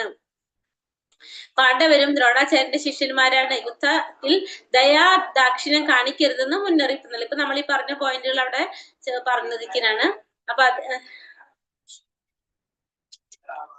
ദുര്യോധനൻ വിദഗ്ധ നയതന്ത്രജ്ഞനാണ്. ദുര്യോധനൻ ദൃഷ്ടദ്യുമ്നനെ ദ്രുപദപുത്രൻ എന്ന് വിളിച്ചു. ധൃതരാഷ്ട്രർ പാണ്ഡവരെ കുരുക്കൾ, അതായത് ഈ പറഞ്ഞ പോയിന്റ് പറയാണ്. ഇനി അക്ഷൗണിയെ കുറിച്ച് പറയാണ്. അപ്പൊ നമ്മൾ ഇതിൽ പറയുന്നുണ്ട്, നമ്മൾ ഒന്നാമത്തെ ലെവലിൽ പഠിച്ചിട്ടില്ലേ, 11 അക്ഷൗണി പടയായിട്ട് ആരാണ്? കൗരവരും 7 അക്ഷൗണി പടയായിട്ട് പാണ്ഡവരും കൂടെ ഭഗവാനും ആയിട്ടാണ് എന്ത് ചെയ്തത്? യുദ്ധം തുടങ്ങുന്നത്. അപ്പൊ ഈ അക്ഷൗണി എന്താണ്? മഹാരഥന്മാർ ആരൊക്കെയാണെന്നൊക്കെയാണ് നമുക്ക് മനസ്സിലാക്കണതില്. അപ്പൊ ഒരു അക്ഷൗണി എന്ന് പറഞ്ഞു കഴിഞ്ഞാൽ അതില് 21,870 രഥങ്ങളും 21,870 ആനകള്, 65,610 കുതിരകള്, 1,09,350 കാലാൾപ്പടകള്. അപ്പൊ ഇത്രയും രഥങ്ങളുണ്ട്, ഇത്ര ആനകളുണ്ട്, ഇത്രയും കുതിരകളും ഇത്രയും കാലാൾപ്പടകള്, നടന്നു പോകുന്ന ആ പടക്കാര്, ഇത്രയും പേര് കൂടുമ്പോഴാണ് ഒരു അക്ഷൗണി ആവണത്. അങ്ങനത്തെ 7 എണ്ണം പാണ്ഡവരുടെ ഭാഗത്തുണ്ട്, അങ്ങനത്തെ 11 എണ്ണം ആരുടെ ഭാഗത്തുണ്ട്? കൗരവരുടെ ഭാഗത്തുണ്ട്. പിന്നെ സൈന്യാധിപൻ ആരാണ്? പാണ്ഡവരുടെ ഫസ്റ്റ് തൊട്ട് ലാസ്റ്റ് വരെ ആര് തന്നെയായിരുന്നു? ദൃഷ്ടദ്യുമ്നൻ തന്നെയായിരുന്നു. പക്ഷെ കൗരവരുടെ ആണെങ്കിലോ, പാണ്ഡവരുടെ ദൃഷ്ടദ്യുമ്നൻ തന്നെ, കൗരവരുടെ ആണെങ്കിലോ ഭീഷ്മൻ ഉണ്ടായിരുന്നു, ദ്രോണാചാര്യർ ഉണ്ടായിരുന്നു, കർണൻ ഉണ്ടായിരുന്നു, ശല്യർ ഉണ്ടായിരുന്നു, ദുര്യോധനൻ ഉണ്ടായിരുന്നു. അതിങ്ങനെ മാറിക്കൊണ്ടിരുന്നു. കാരണം എന്തുകൊണ്ടാണ്? അവിടെ ഇങ്ങനെ ഓരോരുത്തര് മരണപ്പെട്ടുകൊണ്ടിരുന്നു അല്ലെ. പിന്നെ മഹാരഥന്മാരെന്ന് പറഞ്ഞാൽ എന്താണ്? 60,000 യോദ്ധാക്കളെ ഒറ്റയടിക്ക് തന്നെ തോൽപ്പിക്കാനായിട്ട് സാധിക്കുന്നവരായിട്ട്, യുദ്ധം ചെയ്യാൻ സാധിക്കുന്നവരെ നമുക്ക് എന്ത് പറയാം? മഹാരഥന്മാരെന്ന് പറയാം. പാണ്ഡവരിൽ ആര് മാത്രമാണ് മഹാരഥനായിട്ടുണ്ടായിരുന്നത്? അർജുനൻ മാത്രാണ് മഹാരഥൻ. ഒരു സമയത്ത് 60,000 പേരായിട്ട് യുദ്ധം ചെയ്യാനായിട്ട് പാണ്ഡവ പക്ഷത്ത് അർജുനൻ മാത്രമേ ഉണ്ടായിരുന്നുള്ളൂ. പക്ഷെ കൗരവരാണെങ്കിലോ, കൗരവരുടെ പക്ഷത്താണെങ്കിലോ ഭീഷ്മർ, ദ്രോണാചാര്യര്, കർണൻ, അശ്വത്ഥമാവ്, ഇങ്ങനെ കുറെ പേരുണ്ടായിരുന്നു. ആരായിട്ട്? മഹാരഥന്മാരായിട്ട്. പിന്നെ അതിരഥന്മാർ എന്ന് പറഞ്ഞാൽ എന്താണ്? 10,000 പേരായിട്ട് ഒറ്റയ്ക്ക് യുദ്ധം ചെയ്യാൻ സാധിക്കുന്നവരാണ് അതിരഥന്മാര്. ഇവിടെ പാണ്ഡവ പക്ഷത്ത് യുധിഷ്ഠിരൻ, ഭീമൻ, ദൃഷ്ടദ്യുമ്നൻ, ഘടോൽകജൻ, സാത്വികി, സൂത്രക്കാരാണ്, അതിരഥന്മാരാണ്. കൗരവരാണെങ്കിലോ ശല്യർ, സോമദത്തൻ, ഭൂരിശ്രവസ്, ഭഗദത്ത, ജയദ്രഥൻ, കൃതവർമ്മ, ഇവരൊക്കെ ആരാണ്? അതിരഥന്മാരാണ് കൗരവ പക്ഷത്തുള്ളത്. അപ്പൊ നമുക്ക് ഈ അക്ഷൗണിനെ കുറിച്ചിട്ട് ഒരു രൂപം കിട്ടി. ഇനി ഇതില് നമ്മൾ ഇനി അടുത്ത പറഞ്ഞ ഒരു പതി എന്ന് പറഞ്ഞാല്, ഒരു പതിപാല്, ഈ അക്ഷൗണി എന്ന് പറയുന്നത് എങ്ങനെയാന്നുള്ളത് പറയണേ. ഇനിയിപ്പോ അതെങ്ങനെയാ വരുന്നത്? അതിന്റെ തലവൻ ആരാണ്? അതിലെന്താണ് പറഞ്ഞത്? അപ്പൊ ഇതിൽ ഫസ്റ്റ് നമ്മൾ പറഞ്ഞ ഒരു പതി എന്ന് പറയുമ്പോൾ അതിലൊരു രഥം ഉണ്ടാവും, ഒരു ആന ഉണ്ടാവും, 3 പടയാളികളുള്ള കുതിരപ്പടയാളികൾ ഉണ്ടാവും, 5 കാൽപ്പടയാളികൾ ഉണ്ടാവും, പിന്നെ ഒരു തലവൻ ഉണ്ടാവും. ആ തലവന്റെ പേരാണ് പതിപാല്. അപ്പൊ ഒരു പതി എന്ന് പറഞ്ഞു കഴിഞ്ഞാല് ഒരു രഥവും ഒരാനയും 3 കുതിരപ്പടയാളികളും 5 കാൽപ്പടയാളികളും. ആ തലവന്റെ പേര് പതിപാല്. പിന്നെ അടുത്തത് വന്നിട്ട് സേനാമുഖം. അതിന്റെ തലവൻ സേനാമുഖി. രഥം 3 എണ്ണം ഉണ്ടാവും, ആന 3 എണ്ണം ഉണ്ടാവും, കുതിരപ്പടയാളികള് 9 എണ്ണം, കാൽപ്പടയാളികള് 15 എണ്ണം ഉണ്ടാവും. പിന്നെ വന്നിട്ട് കുൽമം. കുൽമത്തിന്റെ നായകനാണ്. കുൽമത്തിന്റെ തലവൻ എന്താ പറയാ, നായകൻ എന്നാണ് പറയുന്നത്. അതിൽ ഇതേപോലെ തന്നെ 9 രഥം, 9 ആന, 27 കുതിരപ്പടയാളികള്, 45 കാൽപ്പടയാളികൾ ഉണ്ടാവും. പിന്നെ ഗണത്തിന്റെ നായകൻ ഗണനായകൻ. 27 രഥം, 27 ആന, 81 കുതിരപ്പടയാളികള്, 135 കാൽപ്പടയാളികള്. വാഹിനിയുടെ തലവൻ വാഹിനിപതി. 81 രഥം, 81 ആന, 243 കുതിരപ്പടയാളികള്, 405 കാൽപ്പടയാളികള് ഉണ്ടാവും. പിന്നെ ബിരുദനാധിപതിയാണ് തലവൻ. 243 രഥം, 243 ആന, 729 കുതിരപ്പടയാളികള്, 1215 കാൽപ്പടയാളികൾ ഉണ്ടാവും. സേനയില് 729 രഥം, 729 ആന, 2187 കുതിരപ്പടയാളികള്, 3645 കാൽപ്പടയാളികൾ. അവരുടെ തലവന്റെ പേര് സേനാപതി. അനിഹിനിയിലെ തലവന്റെ പേര് അരികാധിപതി. 2187 രഥം, 2187 ആനകള്, 6561 കുതിരപ്പടയാളികള്, 11935 കാൽപ്പടയാളികള്. ഇനി അക്ഷോണി എന്ന് പറഞ്ഞ എന്റെ സേനാധിപൻ മഹാസേനാപതി. 21870 രഥം, 21870 ആന, 65610 പടയാളികളുടെ ഉള്ള കുതിരകള്, 109,350 കാൽപ്പടയാളികൾ. അപ്പൊ ഇത്രയും അടങ്ങിയതാണ് എന്ത് അക്ഷോണിയിൽ വരുന്നത്. അപ്പൊ അതിന്റെ തലവനാണ് മഹാസേനാപതി. ഇപ്പൊ നമ്മളൊരു അക്ഷോണി എന്ന് പറയുമ്പോ ഇത്രയുണ്ട്. അപ്പൊ 7 അക്ഷോണി പറയുമ്പോ ഇൻറ്റു 7, അത്രയും സൈന്യം ആരുടെ കയ്യിലുണ്ട്? പാണ്ഡവരുടെ ഭാഗത്തുണ്ട്. ഇൻറ്റു 11 ആരുടെ ഭാഗത്തുണ്ട്? കൗരവരുടെ ഭാഗത്തുണ്ട്. നമുക്ക് അറിയാൻ വേണ്ടിട്ട് പറഞ്ഞതാണ്. ഇനി അടുത്ത ശ്ലോകത്തിൽ എന്താ പറയുന്നത്? ഇപ്പൊ ഇത്ര വരെ നമ്മൾ എന്താണ്, ഇനി അടുത്ത ശ്ലോകം തൊട്ട് നമ്മൾ എന്താ പറഞ്ഞു പോകുന്നത്? പാണ്ഡവരുടെയും സൈന്യത്തിന്റെയും അതുപോലെ തന്നെ കൗരവരുടെ സൈന്യത്തിന്റെയും ആരൊക്കെയാണ് എന്തൊക്കെയാണെന്നാണ് നമ്മൾ പറയാൻ പോണത്. അപ്പൊ നോക്കാം. അത്ര ശൂരാമഹേശ്വാസ ഭീമാർജുന സമായുധി യുയുധാനോ വിരാടശ്ച ദ്രുപദശ്ച മഹാരഥഃ. എന്താ പറഞ്ഞ? ഭീമാർജുനന്മാരുടെ കിടനിൽക്കുന്ന യുയുധാനൻ, വിരാടൻ, ദ്രുപദൻ എന്നീ വില്ലാളി വീരന്മാർ ആ സൈന്യത്തിലുണ്ട്. അപ്പൊ ആരൊക്കെയാണുള്ളത്? ഭീമനോടും അർജുനനോടൊക്കെ കിടനിൽക്കുന്ന യുയുധാനൻ, വിരാടൻ, ദ്രുപദൻ എന്ന വില്ലാളി വീരന്മാർ എവിടെയുണ്ട്? അപ്പുറത്ത് സൈന്യത്തിലുണ്ടെന്ന് പറയാണ്. പിന്നെ ദൃഷ്ടകേതുശ്ചൈകിതാന കാശി രാജശ്ച വീര്യവാൻ പുരോജിത് കുന്തിഭോജശ്ച ശൈബശ്ച നരപുംഗവഃ. ദൃഷ്ടകേതു, ചേകിതാനൻ, കാശി രാജാവ്, പുരൂജിത്, കുന്തിഭോജൻ, ശൈബ്യൻ എന്നീ വീരന്മാരായ യോദ്ധാക്കളും അവിടെ സന്നിഹിതരായിട്ടുണ്ട്. അപ്പോ ദൃഷ്ടകേതു, പിന്നെ ചേകിതാനൻ, കാശി രാജാവ്, പുരൂജിത്, കുന്തിഭോജൻ, ശൈബ്യൻ എന്ന വീരന്മാരായിട്ടുള്ള യോദ്ധാക്കളും ഉണ്ട് എവിടെ? ഈ യുദ്ധകളത്തിലുണ്ടെന്ന് പറയാണ്. പിന്നെ യുധാമന്യശ്ച വിക്രാന്ത ഉത്തമൗജാശ്ച വീര്യവാൻ സൗഭദ്രോ ദ്രൗപദേയാശ്ച സർവ ഏവാ മഹാരഥഃ. കൂടാതെ പരാക്രമിയായ യുധാമന്യു, ബലവാനായ ഉത്തമൗജസ്, സുഭദ്രാപുത്രൻ, ദ്രൗപദിയുടെ മക്കൾ എന്നിവരും യുദ്ധത്തിനൊരുങ്ങി നിൽക്കുകയാണ്. ഇവരെല്ലാം മഹാരഥന്മാര് തന്നെ. ഇപ്പൊ തന്നെ നമുക്ക് മനസ്സിലായില്ല മഹാരഥന്മാർ ആരൊക്കെയാണെന്നുള്ളത്. ഇപ്പൊ പരാക്രമിയായിട്ടുള്ള യുധാമന്യു, ബലവാനായിട്ടുള്ള ഉത്തമൗജസ്, സുഭദ്രാപുത്രന്മാര്, ദ്രൗപദിയുടെ മക്കള്, ഇവരും യുദ്ധത്തിനൊരുങ്ങിയിട്ട് നിൽക്കുകയാണ്. ഇപ്പൊ ഇവരൊക്കെ അങ്ങനെയാണ് മഹാരഥന്മാരാണ്. അപ്പൊ മഹാരഥന്മാരെന്ന് പറഞ്ഞാൽ ആരാണ്? 60,000 പേരെ ഒറ്റയടിക്ക് യുദ്ധത്തിൽ തോൽപ്പിക്കാനായിട്ട്, അവരായിട്ട് യുദ്ധം ചെയ്യാൻ സാധിക്കുന്നവരെ നമുക്ക് എന്ത് പറയാം? മഹാരഥന്മാരെന്ന് പറയാം. അപ്പൊ ഈ പറഞ്ഞവരൊക്കെ ആരാണ്? മഹാരഥന്മാരെന്ന് നമുക്ക് പറയാനായിട്ട് സാധിക്കും. അസ്മാകം തു വിശിഷ്ടായേ താനി ബോധാതിജോത്തമ നായക മമ സൈന്യസ്യ സംചാർത്തം താൻ ബ്രവീമിതേ.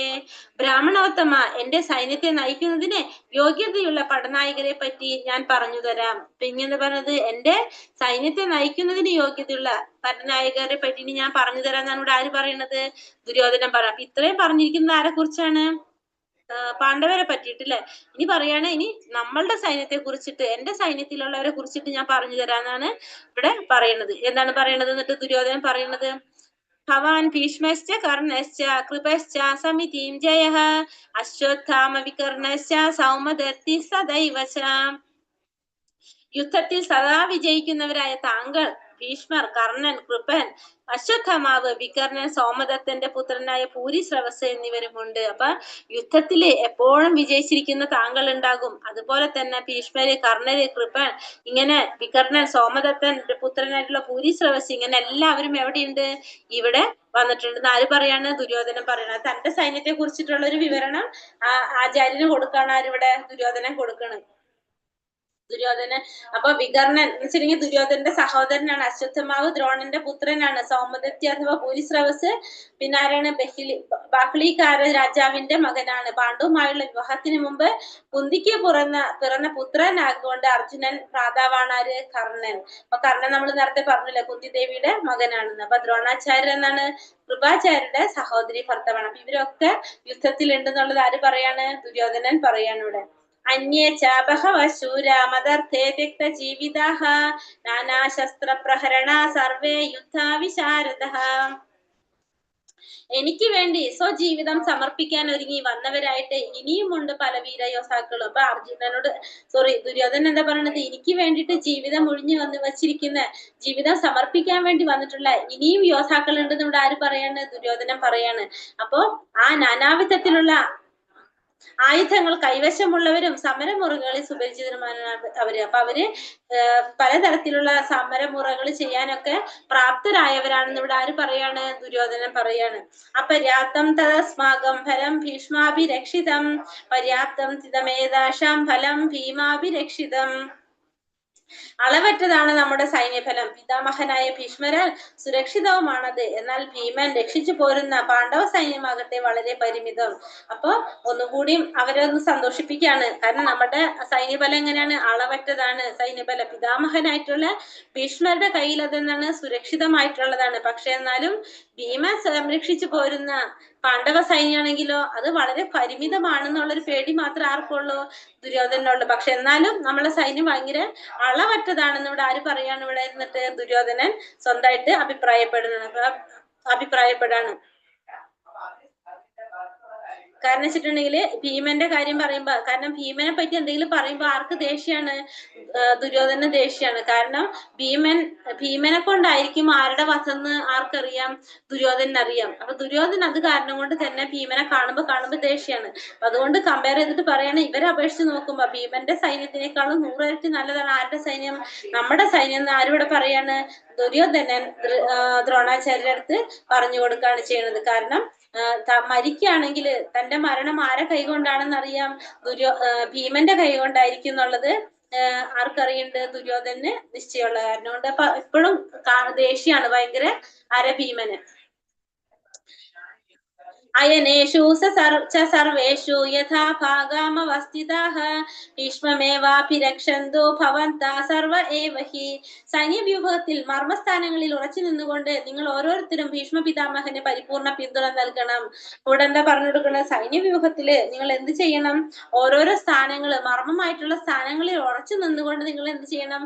ഭീഷ്മ പിതാമഹന് പിന്തുണ നൽകണം. കാരണം ഭീഷ്മ പിതാമഹൻ എന്ന് വെച്ചിട്ടുണ്ടെങ്കിൽ ഏറ്റവും പ്രായമുള്ളതല്ലേ. അപ്പൊ അവര് ഭയങ്കര റെസ്പെക്ട് കൊടുക്കുന്ന ഒരു വ്യക്തിയാണ്. അപ്പൊ ഭീഷ്മ പിതാമഹനെ പുകഴ്ത്തി പറയുന്നത് മറ്റുള്ളവർക്ക് പ്രയാസം ഉണ്ടാവാൻ പാടില്ലല്ലോ.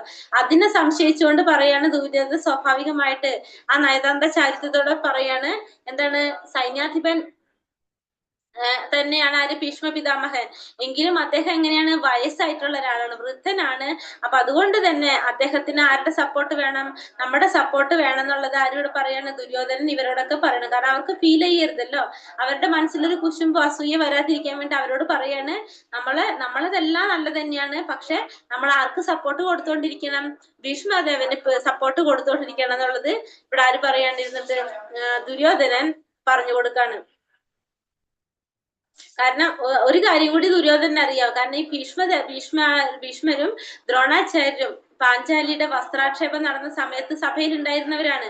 അവർക്ക് മനസ്സിൽ ഇഷ്ടമില്ലെങ്കിൽ കൂടിയും അവർ എന്ത് ചെയ്യേണ്ടി വന്നാണ്?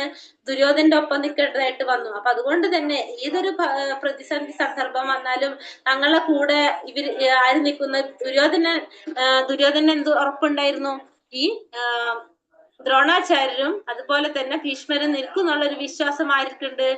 ദുര്യോധനുണ്ട്. അപ്പൊ അതുകൊണ്ട് തന്നെയാണ് ദുര്യോധനൻ ഇങ്ങനെ പറഞ്ഞുകൊണ്ടിരിക്കുന്നത്. കാരണം അവർക്ക് അത് കാണിക്കാനായിട്ട് പ്രയാസമുണ്ട്. അത് ആര് മുതലാക്കാണ് ഇവിടെ? ദുര്യോധനൻ മുതലാക്കിക്കൊണ്ടിരിക്കുകയാണ്. തസ്യ സംശയനൻ ഹർഷം കുരുവൃന്ദാപിതാമഹഃ സിംഹനാദം വിനോദേച്ഛൈ ശംഖം ദത്മൗ പ്രതാപവാൻ. അപ്പോൾ പരാക്രമിയും കുരുപിതാമഹനുമായ ഭീഷ്മർ ദുര്യോധനനെ ആഹ്ലാദം ജനിപ്പിക്കുമാറ് സിംഹഗർജനം പോലുള്ള ശബ്ദമുണ്ടാക്കിക്കൊണ്ട് തന്റെ ശംഖ് എടുത്തു. അപ്പൊ ഇതുവരെ ഇപ്പൊ നമ്മൾ എന്താ പറഞ്ഞു മനസ്സിലാക്കിയത്?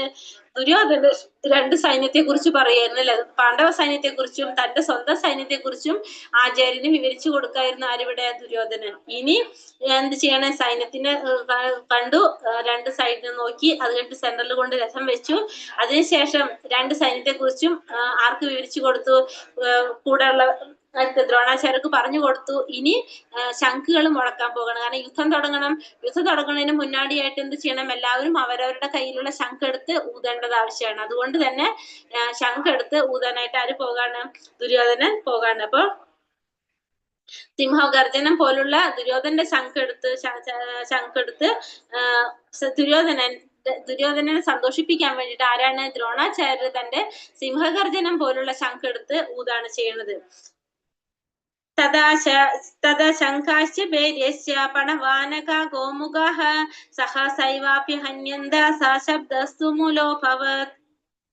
അതിനെ തുടർന്ന് ശംഖ്, ചെണ്ട, മദ്ദളം, കാഹളം എന്നിവയുടെ ശബ്ദമെമ്പാടും ഉയർന്നു. യുദ്ധരംഗത്ത് കോലാഹലമായി. അപ്പൊ ഭീഷ്മദേവര് ശംഖൂതിയപ്പോ ബാക്കിയുള്ളവരും എന്ത് ചെയ്യാൻ തുടങ്ങി? ശംഖൂതാൻ തുടങ്ങിയില്ല. കാരണം ഏറ്റവും സീനിയർ ആയിട്ടുള്ള ഒരാളാണ്. അപ്പൊ അദ്ദേഹം ചെയ്തപ്പോ എല്ലാവരും ചെയ്യാനായിട്ട് തുടങ്ങി. അപ്പൊ അവിടെയൊക്കെ എന്ത് സംഭവിക്കുക? ശംഖൂതുമ്പോ ഭയങ്കര ഒച്ചയും ബഹളമൊക്കെ ഉണ്ടാവും. തഥാ ശേതർഹയർ യുക്തേ മഹതി ചന്ദനാസ്ഥിത മാധവ പാണ്ഡവാശ്ചൈവ ദിവ്യോ ശംഖോ പ്രതക്മതുഹു. പിന്നെന്താണ്? മറുവശത്ത് കൃഷ്ണാർജുനന്മാർ വെള്ളക്കുതിരകളെ പൂട്ടിയ വട്ടത്തേരിൽ നിന്നുകൊണ്ട് തങ്ങളുടെ ദിവ്യശംഖുകൾ മുഴക്കി. അപ്പൊ അപ്പുറത്തെ സൈഡിൽ എന്താണ്? ഇപ്പൊ ഇതിവിടെ ഏത് സൈഡിനെ കുറിച്ചാ പറയണത്? ദുര്യോധനന്റെ കാര്യം പറയണത് അല്ലെ? അപ്പൊ ഇപ്പുറത്തെ സൈഡില് അർജുനന്റെ ഭാഗത്തുള്ളവർ, അതായത് യുധിഷ്ഠിരന്റെ ഭാഗത്തുള്ള പാണ്ഡവരും അവർക്ക് വേണ്ട അവരുടെ ശംഖുകള്, ദിവ്യശംഖുകൾ ഉണ്ടല്ലോ, ഓരോരുത്തരും അവരവരുടെ ശംഖുകള് മുഴക്കാണ് ചെയ്യുന്നത്. അപ്പൊ ഇനി ഈ ശംഖുകളെ കുറിച്ചാണ് ഇനി പറയുന്നത്. അപ്പൊ അതിനു മുന്നേ വെള്ളക്കുതിരകളെ പൂട്ടിയ തേരിൽ നിന്നുകൊണ്ട് ആര് ശംഖുകൾ മുഴക്കുന്ന പറയണത്? കൃഷ്ണാർജുനന്മാർ ശംഖ് മുഴക്കുന്ന പറയണത്. ആ വെള്ളക്കുതിരയിലുള്ള തേരിന് എന്താ പ്രത്യേകത? അത് അഗ്നിദേവ സമ്മാനിച്ചതാണ് ആർക്ക്? അർജുനന്. ആ തേര് 3 ലോകത്തിലും എപ്പോഴും എന്ത് തന്നെ ഉണ്ടാവുള്ളൂ? വിജയം തന്നെ ഉണ്ടാകുന്നുള്ളൂ. അതാണ് ആ തേരിന്റെ പ്രത്യേകത. പിന്നെ അതുപോലെ തന്നെ ഇവിടെ ഭാവാർത്ഥത്തിൽ പറയുന്നുണ്ട് കൃഷ്ണന്റെ ശംഖൂതി, അതും എന്താണ്? അത്രയുമായി ശംഖിന്റെ ധ്വനി എന്താണ്? നമ്മള് വിജയത്തിന്റെ ഒരു ലക്ഷണമായിട്ടാണ് പറയുന്നത്. അതുപോലെ തന്നെ ഭഗവാനുള്ള സ്ഥലത്തൊക്കെ ആരുണ്ട്?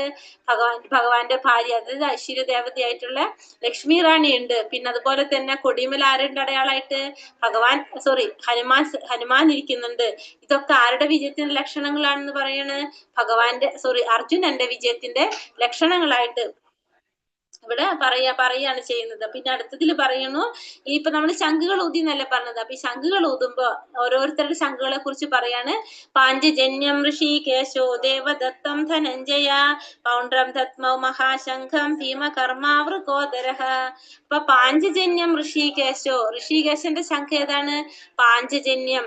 ദേവദത്തം ധനഞ്ജയ, ദേവദത്തം എന്നുള്ള ശംഖ് ആരെയാണ്? ധനഞ്ജയന്റെ ആണ്. ധനഞ്ജയന്റെ പ്രത്യേകത എന്താണ്? ധനഞ്ജയൻ എന്ന് പറഞ്ഞു കഴിഞ്ഞാല് തന്റെ ചേട്ടൻ ജ്യേഷ്ഠൻ യുധിഷ്ഠിരൻ യാഗം നടത്തിയപ്പോ, രാജസൂയജ്ഞം നടത്തിയപ്പോ അവിടേക്ക് വേണ്ട എല്ലാ ധനവും ശേഖരിച്ചു കൊണ്ടുവന്ന് കൊടുത്തത് ആരാണ്? അർജുനനാണ്. അപ്പൊ അതുകൊണ്ട് തന്നെ അർജുനൻ എന്തൊരു പേര് വന്നു? ധനഞ്ജയൻ എന്നുള്ളൊരു പേര് വന്നിട്ടുണ്ട്. പിന്നെ പാഞ്ചജന്യം ഋഷികേശോ ദേവദത്തം ധനഞ്ജയ, പിന്നെന്താ പറയണത്? പൗണ്ഡ്രം ദത്മ മഹാശംഖം ഭീമകർമാവൃഗാദരഃ. പിന്നെ ഭോജനപ്രിയനായിട്ടുള്ള ഭീമൻ തന്റെ ശംഖൂതി, പൗണ്ഡ്രം എന്നിട്ടുള്ള തന്റെ ശംഖും ആരൂതാണ്? ഭീമനൂരാണ്. അപ്പൊ ഭീമൻ ഊതാണ്. അപ്പൊ ഫസ്റ്റ് പാഞ്ചജന്യം ഭഗവാന്റെ ശംഖ്, ഭഗവാൻ കൃഷ്ണൻ ഊതുന്നു. അർജുനന്റെ ശംഖ് ദേവദത്തം, ഭീമന്റെ ശംഖാണ് എന്താണ്? പൗണ്ഡ്രം. ഈ 3 ശംഖുകളും അവരവര് ഊതാനായിട്ട് തുടങ്ങി. ഇവിടെ ഭഗവാൻ എന്തെന്നാ പറഞ്ഞത്? ഋഷികേശൻ. ഋഷികേശൻ എന്ന് വെച്ചാൽ എല്ലാ ഇന്ദ്രിയങ്ങളെ കൺട്രോൾ ചെയ്യാനായിട്ട് ആർക്ക് സാധിക്കാണ്? ഭഗവാന് സാധിക്കാണ്. അതുകൊണ്ട് തന്നെ ഭഗവാനെ നമുക്ക് ഋഷികേശൻ എന്ന് പറയാൻ സാധിക്കും. എല്ലാ ഇന്ദ്രിയങ്ങളെയും കൺട്രോൾ ചെയ്യുന്നത് ആരാണ്? ഭഗവാനാണ്. ഇപ്പൊ നമുക്കൊരു കാര്യം സ്മെല്ല് ചെയ്യണം തോന്നിക്കഴിഞ്ഞാൽ ഭഗവാന് തോന്നിക്കഴിഞ്ഞാലാണ് നമ്മൾ സ്മെല്ല് ചെയ്യുന്നത്, നമ്മളല്ലാതെ നമുക്ക് തോന്നുമ്പോഴല്ല. ഇപ്പൊ എന്തൊരു കാര്യം ഭഗവാന് തോന്നുമ്പോഴാണ് നമുക്ക് സംഭവിക്കുന്നത്. അതിനാണ് നമ്മൾ എന്ത് പറയാ? ഇന്ദ്രിയങ്ങൾ കൺട്രോൾ ചെയ്യുന്നു എന്ന് പറയുന്നത്. അപ്പൊ നമ്മളുടെ ആഗ്രഹം നടത്താനല്ല, ഭഗവാൻ എപ്പോഴാണ് ഒരു പൂവ് സ്മെല്ല് ചെയ്യണമെന്ന് തോന്നുന്ന ആഗ്രഹം, അപ്പോഴാണ് നമുക്ക് ആ പൂവ് സ്മെല്ല് ചെയ്യാൻ തോന്നുന്നത്. അപ്പൊ അത് ആരാണ് നമ്മൾ ഇന്ദ്രിയങ്ങൾ കൺട്രോൾ ചെയ്യുന്നത്? ഭഗവാനാണ്. അതുകൊണ്ട് തന്നെ ഭഗവാനെ നമുക്ക് എന്ത് പറയുന്നു? ഋഷികേശൻ എന്ന് പറയാനായിട്ട് സാധിക്കും. ഓരോരുത്തരുടെയും ഹൃദയത്തിൽ ഇരുന്നു കൊണ്ട് ഭഗവാൻ നമ്മളെ കൺട്രോൾ ചെയ്യാണ് ചെയ്യുന്നത്. അങ്ങനെ എന്താ പറയുന്നത്? അപ്പൊ ഓരോരുത്തരും അവരുടെ ശംഖുകൾ ഊതി അനന്ത വിജയം രാജ കുന്തി പുത്ര യുധിഷ്ഠിരഃ നകുല സഹദേവശ്ച സുഘോഷ മണി പുഷ്പകം. അതുപോലെ തന്നെ അനന്ത വിജയം എന്നുള്ള ശംഖ് ആരാണ് ഊതുന്നത്? യുധിഷ്ഠിരൻ ഊതി. പിന്നെ നകുല സഹദേവന്മാര് സുഘോഷ മണി പുഷ്പകം എന്ന് പറഞ്ഞ അവരെ ശംഖുകളും ഊതി. അപ്പൊ എല്ലാവരും അവരവരുടെ ശംഖുകള് എടുത്തൂതാണ് ചെയ്യുന്നത്. കാശ്യശ്ച പരമേശ്വാസ ശിഖണ്ഡി ച മഹാരഥഃ ദൃഷ്ടദുമ്നോ വിരാടശ്ചാപരാജിത ദ്രുപദോ ദ്രൗപദേയശ്ച സർവശ്ച പൃഥിവീപതേ സൗഭദ്രശ്ച മഹാബാഹു ശംഖാൻ ദത്മോ പൃഥക് പൃഥക്. ഇനി ഇവിടെ ആരാ പറഞ്ഞത്? ഇവിടെ ഇനിയും ശംഖുകൾ ഊതൊക്കെ ചെയ്യുന്നത് അല്ലെ. ഇനി ഇവിടെ എന്താ പറഞ്ഞത്? അനന്ത വിജയം രാജ കുന്തി പുത്ര ധനഞ്ജയ എന്നാ പറയണത് അല്ലെ, യുധിഷ്ഠിര. അപ്പൊ കുന്തിപുത്രനായ യുധിഷ്ഠിരൻ അനന്ത വിജയം എന്നുള്ള ശംഖൂതുന്നത് ആരാണ്? യുധിഷ്ഠിരനാണ്.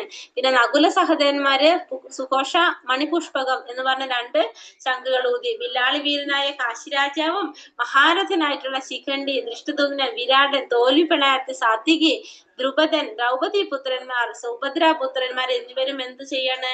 ശംഖുനാഥം മുഴക്കാണ്. അപ്പൊ എല്ലാവരും അവരവരുടെ കയ്യിലിരിക്കുന്ന ശംഖുകള് ഊതി യുദ്ധത്തിന്റെ ഒരു പ്രതീതി അവിടെ ഉണ്ടാക്കുകയാണ് ചെയ്യുന്നത്. സഘോഷോധാർത്ഥ രാഷ്ട്രാണാം ഹൃദയാനീവ താരയത് നഭശ്ച പൃഥിവീം ചൈവ തുമൂലോഭ്യന്നുനാഥയൻ. വിവിധ ശംഖുകളിൽ നിന്നിരുന്ന ഈ നാദഘോഷം ഭൂമിയിലും അന്തരീക്ഷത്തിലും മാറ്റിക്കൊണ്ടു ധൃതരാഷ്ട്രപുത്രന്മാരുടെ ഹൃദയം പിളർക്കുകയായി. അപ്പൊ എന്താ പറഞ്ഞത്? നമ്മുടെ ഈ ശംഖിന്റെ പ്രത്യേകത ഈ പറഞ്ഞത്, ഈ ശംഖ് ഊതുമ്പോ ഭയങ്കര സൗണ്ട് ആയിരിക്കും അല്ലെ, അത് റിഫ്ലക്ട് ചെയ്യാണ് ചെയ്യുന്നത് ആ സൗണ്ട്. അപ്പൊ അത് അവിടെ എല്ലാവരുടെ ഹൃദയത്തിൽ എന്ത് സംഭവിക്കുകയാണ്? പാണ്ഡവരുടെ അല്ല, കൗരവരുടെ ഹൃദയം പിളർന്നു എന്നാ പറയുന്നത് അവിടെ. എന്താ കാരണം? നമ്മൾ പറഞ്ഞു ഭഗവാനിലുള്ള വിശ്വാസം അല്ലെ. പാണ്ഡവർക്ക് ഭഗവാനിൽ വിശ്വാസമുള്ളത് കൊണ്ട് അവർക്കൊന്നും സംഭവിച്ചില്ല. പക്ഷെ കൗരവർക്ക് എന്താണ്? ജയിക്കോ എന്താണെന്നുള്ളൊരു പേടി ആർക്കുണ്ട്? കൗരവർക്കുണ്ട്. കാരണം ധർമ്മക്ഷേത്ര ഭൂമിയാണ്, പാണ്ഡവരാണെങ്കിൽ ധർമ്മം പാലിക്കുന്നവരാണ്. അപ്പൊ ഇതൊക്കെ കൂടി ആലോചിച്ചിട്ടുള്ള ഒരു ടെൻഷൻ ആർക്കുണ്ട്? ഈ ദുര്യോധനന്റെ ടീമിന് ഉണ്ട്. അപ്പൊ അതാണ് നമ്മളിവിടെ പറയുന്നത്. അപ്പൊ എല്ലാവരുടെ ശംഖിന്റെ സൗണ്ട് കേട്ടപ്പോ അവർക്കാകെ ടെൻഷനായി. അഥ വ്യവസ്ഥിതാൻ ദൃഷ്ട യഥാർത്ഥ രാഷ്ട്രാൻ വിദ്വജഃ പ്രവൃത്തെ ശസ്ത്ര സമ്പാദേ ധനുരുദ്യമ പാണ്ഡവ ഋഷികേശം തഥാ വാക്യം ഇതമാഹാമഹീപതേ. അല്ലയോ രാജാവേ, പിന്നെ പാണ്ഡുപുത്രനായ അർജുനൻ ഹനുമാൻ കൊടിയടയാളമുള്ള തേരിൽ ഇരുന്നു കൊണ്ട് വില്ലെടുത്ത് ശരങ്ങൾ ഉതിർക്കാൻ തയ്യാറായി. മറുവശത്ത് അണിനിരന്ന കരോ സൈന്യത്തെ നോക്കി കൃഷ്ണൻ ഇങ്ങനെ പറഞ്ഞു. അപ്പൊ എന്താണ് രണ്ടാമത് പിന്നെ പറയണത്? ഈ കൗരവ സൈന്യത്തിന് പാണ്ഡുപുത്രനായിട്ടുള്ള അർജുനൻ എന്താണ്? കൊടിയടയാളം ആരാണ്? ഹനുമാനാണ് അല്ലെ. കപിധ്വജനാണ്. കപിധ്വജനായിട്ടുള്ള ഹനുമാൻ കൊടിയടയാളമുള്ള ആ തേരിൽ ഇരുന്നു കൊണ്ട് വില്ലും ശരങ്ങളും എടുത്തുകൊണ്ട് എന്ത് ചെയ്യാറാവണ്? യുദ്ധം ചെയ്യാനായിട്ട് തയ്യാറാകണം. അങ്ങനെ മറുവശത്ത് അണിനിന്നിരുന്ന കൗരവ സൈന്യത്തെ നോക്കി കൃഷ്ണനോട് പറഞ്ഞു. അപ്പം ഇവര് തമ്മിൽ ശത്രുത നമ്മൾ പറഞ്ഞില്ലേ, യുദ്ധത്തിന് എങ്ങനെയാണ്? പകലും മുഴുവൻ യുദ്ധം ചെയ്യും, രാത്രിയാവുമ്പോ അവർ തമ്മിൽ കൂട്ടായിരിക്കും. അപ്പൊ അതേപോലെ തന്നെ ഇവരൊക്കെ തമ്മിൽ സംസാരിക്കും. നമ്മളെങ്ങനെയാണ് ഒരാളോട് ദേഷ്യം വന്നാൽ അവരോട് മിണ്ടുണ്ടാവില്ല അല്ലെ നമ്മള്. പക്ഷെ ഇവിടെ അങ്ങനെയല്ല, അർജുനനും ദുര്യോധനും തമ്മിൽ സംസാരിക്കുന്നുണ്ട്. അപ്പൊ എന്താണ്? മറുവശത്ത് അണിനിരുന്നിരുന്ന കൗരവ സൈന്യത്തെ നോക്കി കൃഷ്ണനോട് ആര് പറഞ്ഞു? ദുര്യോധനൻ പറഞ്ഞു എന്നാ പറയുന്നത്. അപ്പൊ ദുര്യോധനൻ പറയാണ് ചെയ്യുന്നത്. അപ്പൊ പാണ്ഡുപുത്രനായിട്ടുള്ള അർജുനൻ ഹനുമാന്റെ കൊടിയടയാളമായിട്ടുള്ള ആ തേരിൽ ഇരുന്നുകൊണ്ടാണ് അവരെന്ത് ചെയ്യുന്നത്? യുദ്ധം ചെയ്യുന്നത്. പിന്നെ മറുവശത്താണ് അണിനിരുന്ന സൈന്യത്തെ നോക്കാനായിട്ട് ഇവിടെ ആര് പറയാണ്? കൃഷ്ണൻ പറയാണ് ചെയ്യുന്നത്. കൃഷ്ണൻ എന്താ പറയുന്നത് അവരോട്? അപ്പൊ ഇവിടെ യുദ്ധത്തിന് ഒരുങ്ങിയിരിക്കുന്ന അപ്പൊ ഹനുമാനാണ് കൊടിയടയാളം എന്ന് പറഞ്ഞു. അപ്പൊ ഹനുമാന്റെ പ്രത്യേകത എന്താണ്? രാമരാവണ യുദ്ധം വന്ന സമയത്ത് രാമനെ സഹായിക്കാൻ ആരുണ്ടായിരുന്നു? ഹനുമാൻ ഉണ്ടായിരുന്നു. അപ്പൊ അതേപോലെ തന്നെ ഈ രാമനാണ് ഈ ഒരു തലം ഇവിടെ എന്തുമായിട്ട് വരുന്നത്? കൃഷ്ണനായിട്ട് വരുന്നത് അല്ലെ. ഭഗവാന്റെ അവതാരാണ് രാമനായിട്ടുള്ളത്, അംശാവതാരാണ് അല്ലെ. ഭഗവാന്റെ ഒരു അവതാരാണ് ശ്രീരാമചന്ദ്രൻ. അപ്പൊ അതുകൊണ്ട് തന്നെ ഇപ്പൊ ഈ യുദ്ധം നടക്കുന്ന സമയത്ത് ഭഗവാന്റെ അടുത്ത് എന്താ പറയണത്? യുദ്ധം നടക്കുന്ന സമയത്തും ഭഗവാൻ ഉണ്ട്, ഒപ്പം തന്നെ ആരും ഉണ്ട് കൂടെ? ഹനുമാനും ഉണ്ട്. അപ്പൊ അതുകൊണ്ട് എന്താ പറഞ്ഞ അതും ഒരു വിജയത്തിന്റെ കാര്യം നമ്മൾ പറയാണ്. അപ്പൊ മറുവശത്ത് അണിനിന്നിരുന്ന കൗരവ സൈന്യത്തെ നോക്കി കൃഷ്ണനോട് ഇങ്ങനെ പറഞ്ഞു. എന്താ പറയണത് അവിടെ ഇരുന്നിട്ട്? നമുക്ക് നോക്കാം. അർജുന ഉവാച സേനയോരുഭയോർമധ്യേ രഥം സ്ഥാപയ മേച്യുത യാവദേത്ത നിരീക്ഷേഹം യോധു കാമാനവസ്ഥിതാൻ കർമ്മയാ സഹയോധാവ്യം അസ്മിൻ രണസമുദ്യമേ. അപ്പൊ ഇപ്പൊ തന്നെ എന്താ പറഞ്ഞത്? രണ്ട് സൈഡിലും ശംഖുനാഥം മുഴക്കി യുദ്ധത്തിന്റെ ഒരു പ്രതീതി ഉണ്ടാക്കി. അതിനുശേഷം രണ്ട് സൈഡിലും പ്രതീതി ഉണ്ടാക്കിയതിനു ശേഷം പാണ്ഡുപുത്രനായിട്ടുള്ള അർജുനൻ ഹനുമാൻ കൊടിയടമായിട്ടുള്ള തേരിൽ ഇരുന്നു കൊണ്ട് വില്ലെടുത്ത് ശരങ്ങളൊക്കെ വിടാനായിട്ട് തയ്യാറായിട്ട് ഇരുന്നിട്ട് അർജുനൻ ആരോട് പറയാണ്? ഭഗവാനോട് പറയാണ് രണ്ട് സൈന്യത്തിന്റെ സെന്ററിൽ കൊണ്ട് തേര് നിർത്താനായിട്ട്. ആരാവശ്യപ്പെടാണ് ഇവിടെ? അർജുനൻ ഭഗവാനോട് ആവശ്യപ്പെടാണ് ചെയ്യുന്നത്. തന്റെ ഭഗവാനോട് എന്തെന്ന് സംബോധന ചെയ്യുന്നത്? അച്യുത എന്നാണ് വിളിക്കുന്നത്. ചുതി സംഭവിക്കാത്തവനെ രണ്ട് സൈന്യത്തിന്റെ സെന്ററിൽ പോയിട്ട് തേര് നിർത്തുക. കാരണം ആരൊക്കെയാണ് വന്നിരിക്കുന്നത് ഞാനൊന്ന് നോക്കട്ടെ എന്ന് അവിടെ ആര് പറയുന്നത്? അർജുനൻ പറയുന്നത്. കാരണം യുദ്ധം ചെയ്യാൻ വേണ്ടിയിട്ട് ആരൊക്കെയാണ് വന്നിരിക്കുന്നത്? കാരണം ധർമ്മത്തിനല്ല, അധർമ്മത്തിനെതിരായിട്ടാണ് പാണ്ഡവർ യുദ്ധം ചെയ്യുന്നത്. പക്ഷെ ഇവരാണെങ്കിലോ ധർമ്മത്തിനെതിരായിട്ടാണ് യുദ്ധം ചെയ്യുന്നത്, കൗരവരിൽ. അപ്പൊ ഈ അധർമ്മികളുടെ കൂടെ കൂടിയിട്ട് യുദ്ധം ചെയ്യാനായിട്ട് ആരൊക്കെ വന്നിരിക്കുന്നെന്നൊന്ന് ഞാനൊന്ന് കാണട്ടെ എന്നാണ് ഇവിടെ ആര് പറയുന്നത്? ഇവിടെ അർജുനൻ ഭഗവാന്റെ അടുത്ത് പറയുന്നത്. അതുകൊണ്ട് തന്നെ ഭഗവാൻ ഇവിടെ അച്യുത എന്ന് വിളിച്ചിരിക്കുന്നത്. ഇവിടെ ഭഗവാന്റെ റോൾ എന്താണ്? ഭഗവാൻ ഇവിടെ തേര് നയിക്കുകയാണ് ചെയ്യുന്നത്. അർജുനന്റെ തേര് ഓടിക്കുന്ന തേരാളിയാണ് ആരിവിടെ? ഭഗവാൻ. അപ്പോ ഭഗവാൻ ശരിക്കും ആരാണ്? ജഗത്തിന്റെ നാഥനാണ്. ആ ഭഗവാനാണ് ഭക്തന് വേണ്ടിയിട്ട് ഒരു തേരാളിയായിട്ടിരിക്കുന്നത്. അപ്പൊ ആ ഒരു ഭഗവാന്റെ ഒരു ക്വാളിറ്റി ആണ് അതിലെ. ഇത്രയും വലിയൊരു പൊസിഷനിൽ നിന്നിട്ട് ഏറ്റവും താഴെ, അതായത് ഭക്തന് വേണ്ടിയിട്ട് എന്തും ചെയ്യാനായിട്ട് ആര് തയ്യാറാകും എന്ന് പറയണത്? ഭഗവാൻ തയ്യാറാകും. ഒരു ഭക്തനോടുള്ള ഭഗവാന്റെ ഒരു അടുപ്പം, അല്ലെങ്കിൽ ഭഗവാന്റെ കർത്തവ്യത്തിൽ ഒട്ടും എന്ത് ചെയ്യുന്നില്ല? വ്യതിചലിക്കുന്നില്ല. തന്റെ ഉത്തരവാദിത്വം ഇപ്പൊ എന്താണ്? അർജുനന്റെ തേരാളിയായിട്ട് ഇരുന്നു കൊണ്ട് ആ തേര് നയിക്കുക എന്നുള്ളതാണ് ആരുടെ ഡ്യൂട്ടി? ഭഗവാന്റെ ഡ്യൂട്ടി. അത് ഭഗവാൻ കറക്റ്റ് ആയിട്ട് ചെയ്യാണ് ചെയ്യണത്.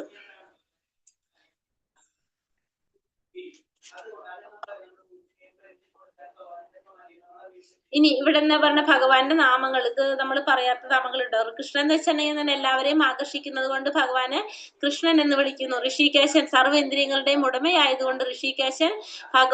ഭാഗ്യദേവതയുടെ പതി ആയതുകൊണ്ട് മാധവൻ. ചുതി അഥവാ വീഴ്ച പറ്റാത്തവനായതുകൊണ്ട് അച്യുതൻ. മധു എന്ന രാക്ഷസനെ വധിച്ചത് കൊണ്ട് മധുസൂദനൻ. ഇന്ദ്രിയങ്ങൾക്കും ആനന്ദം നൽകുന്നത് കൊണ്ട് ഗോവിന്ദൻ. വാസുദേവന്റെ പുത്രനായതുകൊണ്ട് വാസുദേവൻ. ദേവകിയുടെ അമ്മയായി സ്വീകരിച്ചത് കൊണ്ട് ദേവകി നന്ദൻ. വൃന്ദാവനത്തിൽ ബാലകേളികളാൽ യശോദയെ ആനന്ദിപ്പിച്ചത് കൊണ്ട് യശോദാനന്ദനൻ. അർജുനന്റെ തേർ തെളിച്ചത് കൊണ്ട് പാർത്ഥസാരഥി. കേശി എന്ന അസുരനെ വധിച്ചത് കൊണ്ട് കേശി. ജീവജാലങ്ങളുടെ രക്ഷകനായതുകൊണ്ട് ജനാർദ്ദനൻ എന്നും. പരിപാലിക്കുന്നവനാണ്, അല്ലെങ്കിൽ രക്ഷകനാണ് ആര്? ഭഗവാൻ. ഈ എല്ലാ ജീവജാലങ്ങളും സർവ്വചരാചരങ്ങളുടെയും രക്ഷകനായതുകൊണ്ട് ഭഗവാനെ ജനാർദ്ദനൻ എന്നും പറയുന്നു. പിന്നെ ധനഞ്ജയൻ നമ്മൾ പറഞ്ഞു, ധനത്തെ ജയിച്ചവനായതുകൊണ്ട് അർജുനന് ധനഞ്ജയൻ എന്ന് വിളിക്കാം. കുന്തിദേവിയുടെ പുത്രനായതുകൊണ്ട് പാർത്ഥൻ എന്ന് പറയാം. കാരണം കുന്തിദേവിയുടെ വേറൊരു പേരാണ് എന്ത്? പൃഥ. അപ്പൊ പൃഥയുടെ മകനായതുകൊണ്ട് പാർത്ഥൻ എന്ന് പറയാം. നിദ്രയെ ജയിക്കുന്നവനായതുകൊണ്ട് ഗുഡാകേശൻ എന്ന പേര് മാർക്കുണ്ട് ഇവിടെ അർജുനന് ഉണ്ട്. പിന്നെ ഭീമന്റെ പേരാണ് മൃഗോദരൻ. മൃഗോദരൻ എന്ന് വെച്ചാൽ എന്താണ്? വീരശാലികൾക്ക് മാത്രം സാധിക്കാവുന്ന ധീരകൃത്യങ്ങൾ ചെയ്യാവുന്നവനും കൂടുതൽ ഭക്ഷണം സ്വീകരിക്കുന്നവനും ആരാണ്? അവരെ മൃഗോദരൻ എന്ന് പറയാം. അപ്പൊ ഭീമനെ എന്തെന്ന് വിളിക്കാണ്? മൃഗോദരൻ എന്ന് ഭീമനെ പറയുന്നത്.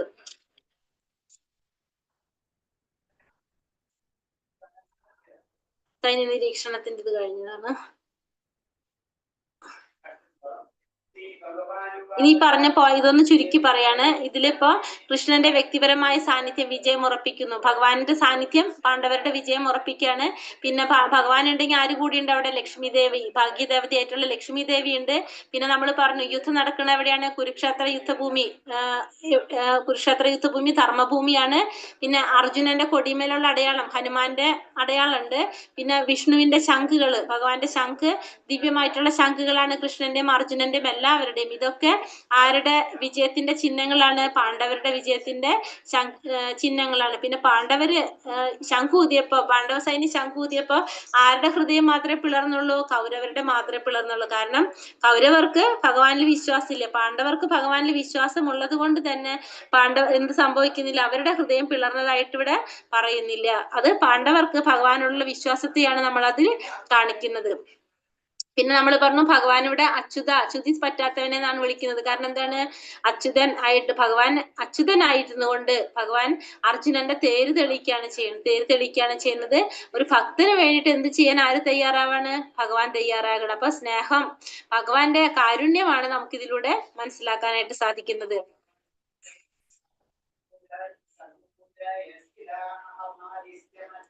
ഇനി അടുത്ത ശ്ലോകത്തിൽ എന്താ പറഞ്ഞത്? സഞ്ജയ ഉവാച ഏവ മുക്തോ ഋഷികേശോ ഗുഡാകേശേന ഭാരത സേനയോരുവയോർ മധ്യേ സ്ഥാപയിത്വാരഥോത്തമം. അപ്പൊ സഞ്ജയൻ പറയാണ്, ഹേ ഭാരതപുത്ര, അർജുനന്റെ വാക്ക് കേട്ടിട്ട് ശ്രീകൃഷ്ണ ഭഗവാൻ ശ്രേഷ്ഠനായി രഥത്തെ ഇരു സൈന്യത്തിന്റെ നടുവിൽ കൊണ്ട് നിർത്തി. അപ്പൊ രണ്ട് സൈന്യത്തിന്റെ നടുക്ക് കൊണ്ട് രഥം നിർത്താനാണ് ആര് പറഞ്ഞത്? അർജുനൻ പറഞ്ഞത്. അപ്പൊ ഭഗവാൻ എന്ത് ചെയ്തു? അർജുനൻ പറഞ്ഞതനുസരിച്ച് രണ്ട് സൈന്യത്തിന്റെ സെന്ററിൽ കൊണ്ട് എന്ത് ചെയ്തു? തേര് നിർത്തിയപ്പോ എന്താ? ഭീഷ്മദ്രോണ പ്രമുഖത സർവേഷാം ച മഹീക്ഷിതാം ഇവ ഉവാച പാർത്ഥ പാശ്ചൈത്താൻ സമവേതാൻ കുരുനിധി. ഭീഷ്മദ്രോണാദികളുടെയും മറ്റു രാജാക്കന്മാരുടെയും മുന്നിൽ വെച്ച് ഭഗവാൻ ഇങ്ങനെ പറഞ്ഞു, പാർത്ഥ, ഇവിടെ ഒത്തുകൂടിയ കുരുവംശജരെ ഒന്ന് നോക്കൂ. അപ്പൊ ഈ രണ്ട് സൈന്യത്തിന്റെ സെന്ററിൽ തേര് നിർത്തിയിട്ട് അർജുനനോട് ആര് പറയാണ്? ഭഗവാൻ പറയാണ്, ഈ രണ്ട് സൈന്യത്തിലും ഒത്തുകൂടിയിട്ടുള്ളവരെ ഒന്ന് നോക്കാനായിട്ടാണ് ആര് ആവശ്യപ്പെടുന്നത്? ഭഗവാൻ അർജുനനോട് ആവശ്യപ്പെടുന്നത്. അപ്പൊ ഇവിടെ ഭഗവാൻ അർജുനനെ വിശേഷിപ്പിക്കുന്ന എന്താണ്? പാർത്ഥ, പൃഥയുടെ പുത്രൻ എന്നുള്ളതിൽ പാർത്ഥ എന്നാണ് ഇവിടെ പറയുന്നത്. കാരണം അർജുനൻ അവിടെ പൊരുതാതെ നോക്കി നിൽക്കണമെന്ന് ചിന്തിക്കുകയാണ് അല്ലെ. അർജുനൻ ഇതൊക്കെ കണ്ടിട്ട് പ്രയാസം വന്നു തുടങ്ങിയിട്ടുണ്ട്. അപ്പൊ അതുകൊണ്ട് തന്നെ ഇവരൊക്കെ ഒന്ന് നോക്കാനായിട്ട് ആരാവശ്യപ്പെടാണ് ഇവിടെ? അർജുനനോട് ഭഗവാൻ ആവശ്യപ്പെടാണ്. അപ്പൊ ഇവിടെ ഭഗവാന്റെ ഒരു പേര് ഗുഡാകേശൻ. ഗുഡാകേശൻ എന്ന് പറയുന്നതാണ്, ഗുഡാകേശൻ ഭഗവാന്റെ അർജുനന്റെ ഒരു പേരാണ് ഗുഡാകേശൻ. എന്താണ്? നിദ്രയെയും അജ്ഞാനത്തെയും ജയിച്ചവനായതുകൊണ്ട്, ഭഗവാനോടിട്ടുള്ള സഹോദരം മൂലം നിദ്രയെയും അജ്ഞാനത്തെയും ജയിച്ചവനായതുകൊണ്ട് ഭഗവാൻ നമുക്ക് എന്ത് പറയാം? അർജുനനെ ഗുഡാകേശൻ എന്ന് പറയാനായിട്ട് സാധിക്കും. പിന്നെ അതുപോലെ തന്നെ അർജുനന് കൃഷ്ണനെ നിമിഷ നേരത്തേക്ക് പോലും മറക്കാനാവില്ല. കാരണം അർജുനൻ ഉറങ്ങുന്ന സമയത്തും അർജുനൻ രോമകൂപകളിലൊക്കെ വരുന്ന സൗണ്ട് ഏതാണ്? ഭഗവാനെ മാത്രം നാം വിചാരിച്ചുകൊണ്ടാണ് ആരിയ്ക്കുന്നത്? അർജുനൻ ഇരിക്കുന്നത്. അപ്പൊ ഉറങ്ങുന്ന സമയത്ത് പോലും ശ്രദ്ധിച്ചു കഴിഞ്ഞാൽ അറിയാൻ സാധിക്കുന്ന എന്താണ്? ഭഗവാന്റെ നാമം ഉരുവിട്ടുകൊണ്ടാണ് ആര് ഉറങ്ങുന്നത്? അർജുനൻ ഉറങ്ങുന്നവർ. അപ്പൊ ഒരു സെക്കൻഡ് പോലും ആര് പിരിയുന്നില്ല? ഭഗവാനെ പിരിഞ്ഞിരിക്കാൻ താല്പര്യപ്പെടുന്നില്ല. അർജുനൻ പിരിയാനായിട്ട് ഉദ്ദേശിക്കുന്നില്ല എന്ന്. ഭഗവാൻ ശ്രീകൃഷ്ണൻ ഋഷികേശൻ അർജുനന്റെ മനസ്സിൽ നടക്കുന്നതെല്ലാം കൃഷ്ണൻ അറിയാമായിരുന്നു. പിന്നെ ഭഗവാൻ നമുക്കറിയാം എല്ലാവരുടെ ഉള്ളിലും പരമാത്മ രൂപത്തിൽ ഭഗവാൻ ഇരിക്കുന്നുണ്ട് അല്ലെ. അപ്പൊ ഋഷികേശനായിട്ടുള്ള ഈ ഭഗവാന് അർജുനന്റെ മനസ്സ് എന്താണെന്ന് അറിയാനായിട്ട് സാധിക്കും. കുന്തിപുത്രൻ തന്റെ പിതാവായ വാസുദേവരുടെ സഹോദരിയുടെ മകനായതുകൊണ്ടാണ് തേരാളി പദം സ്വീകരിച്ചതെന്ന് ഒരു സുഹൃത്തൻ എന്ന നിലയിൽ കൃഷ്ണൻ അർജുനെ അറിയിക്കുന്നു. ഭഗവാൻ സൗഹൃദപൂർവ്വം ഒരാളെ പറഞ്ഞു, കുരുക്കളെ നോക്കൂ, പിതൃ സഹോദരി പുത്രൻ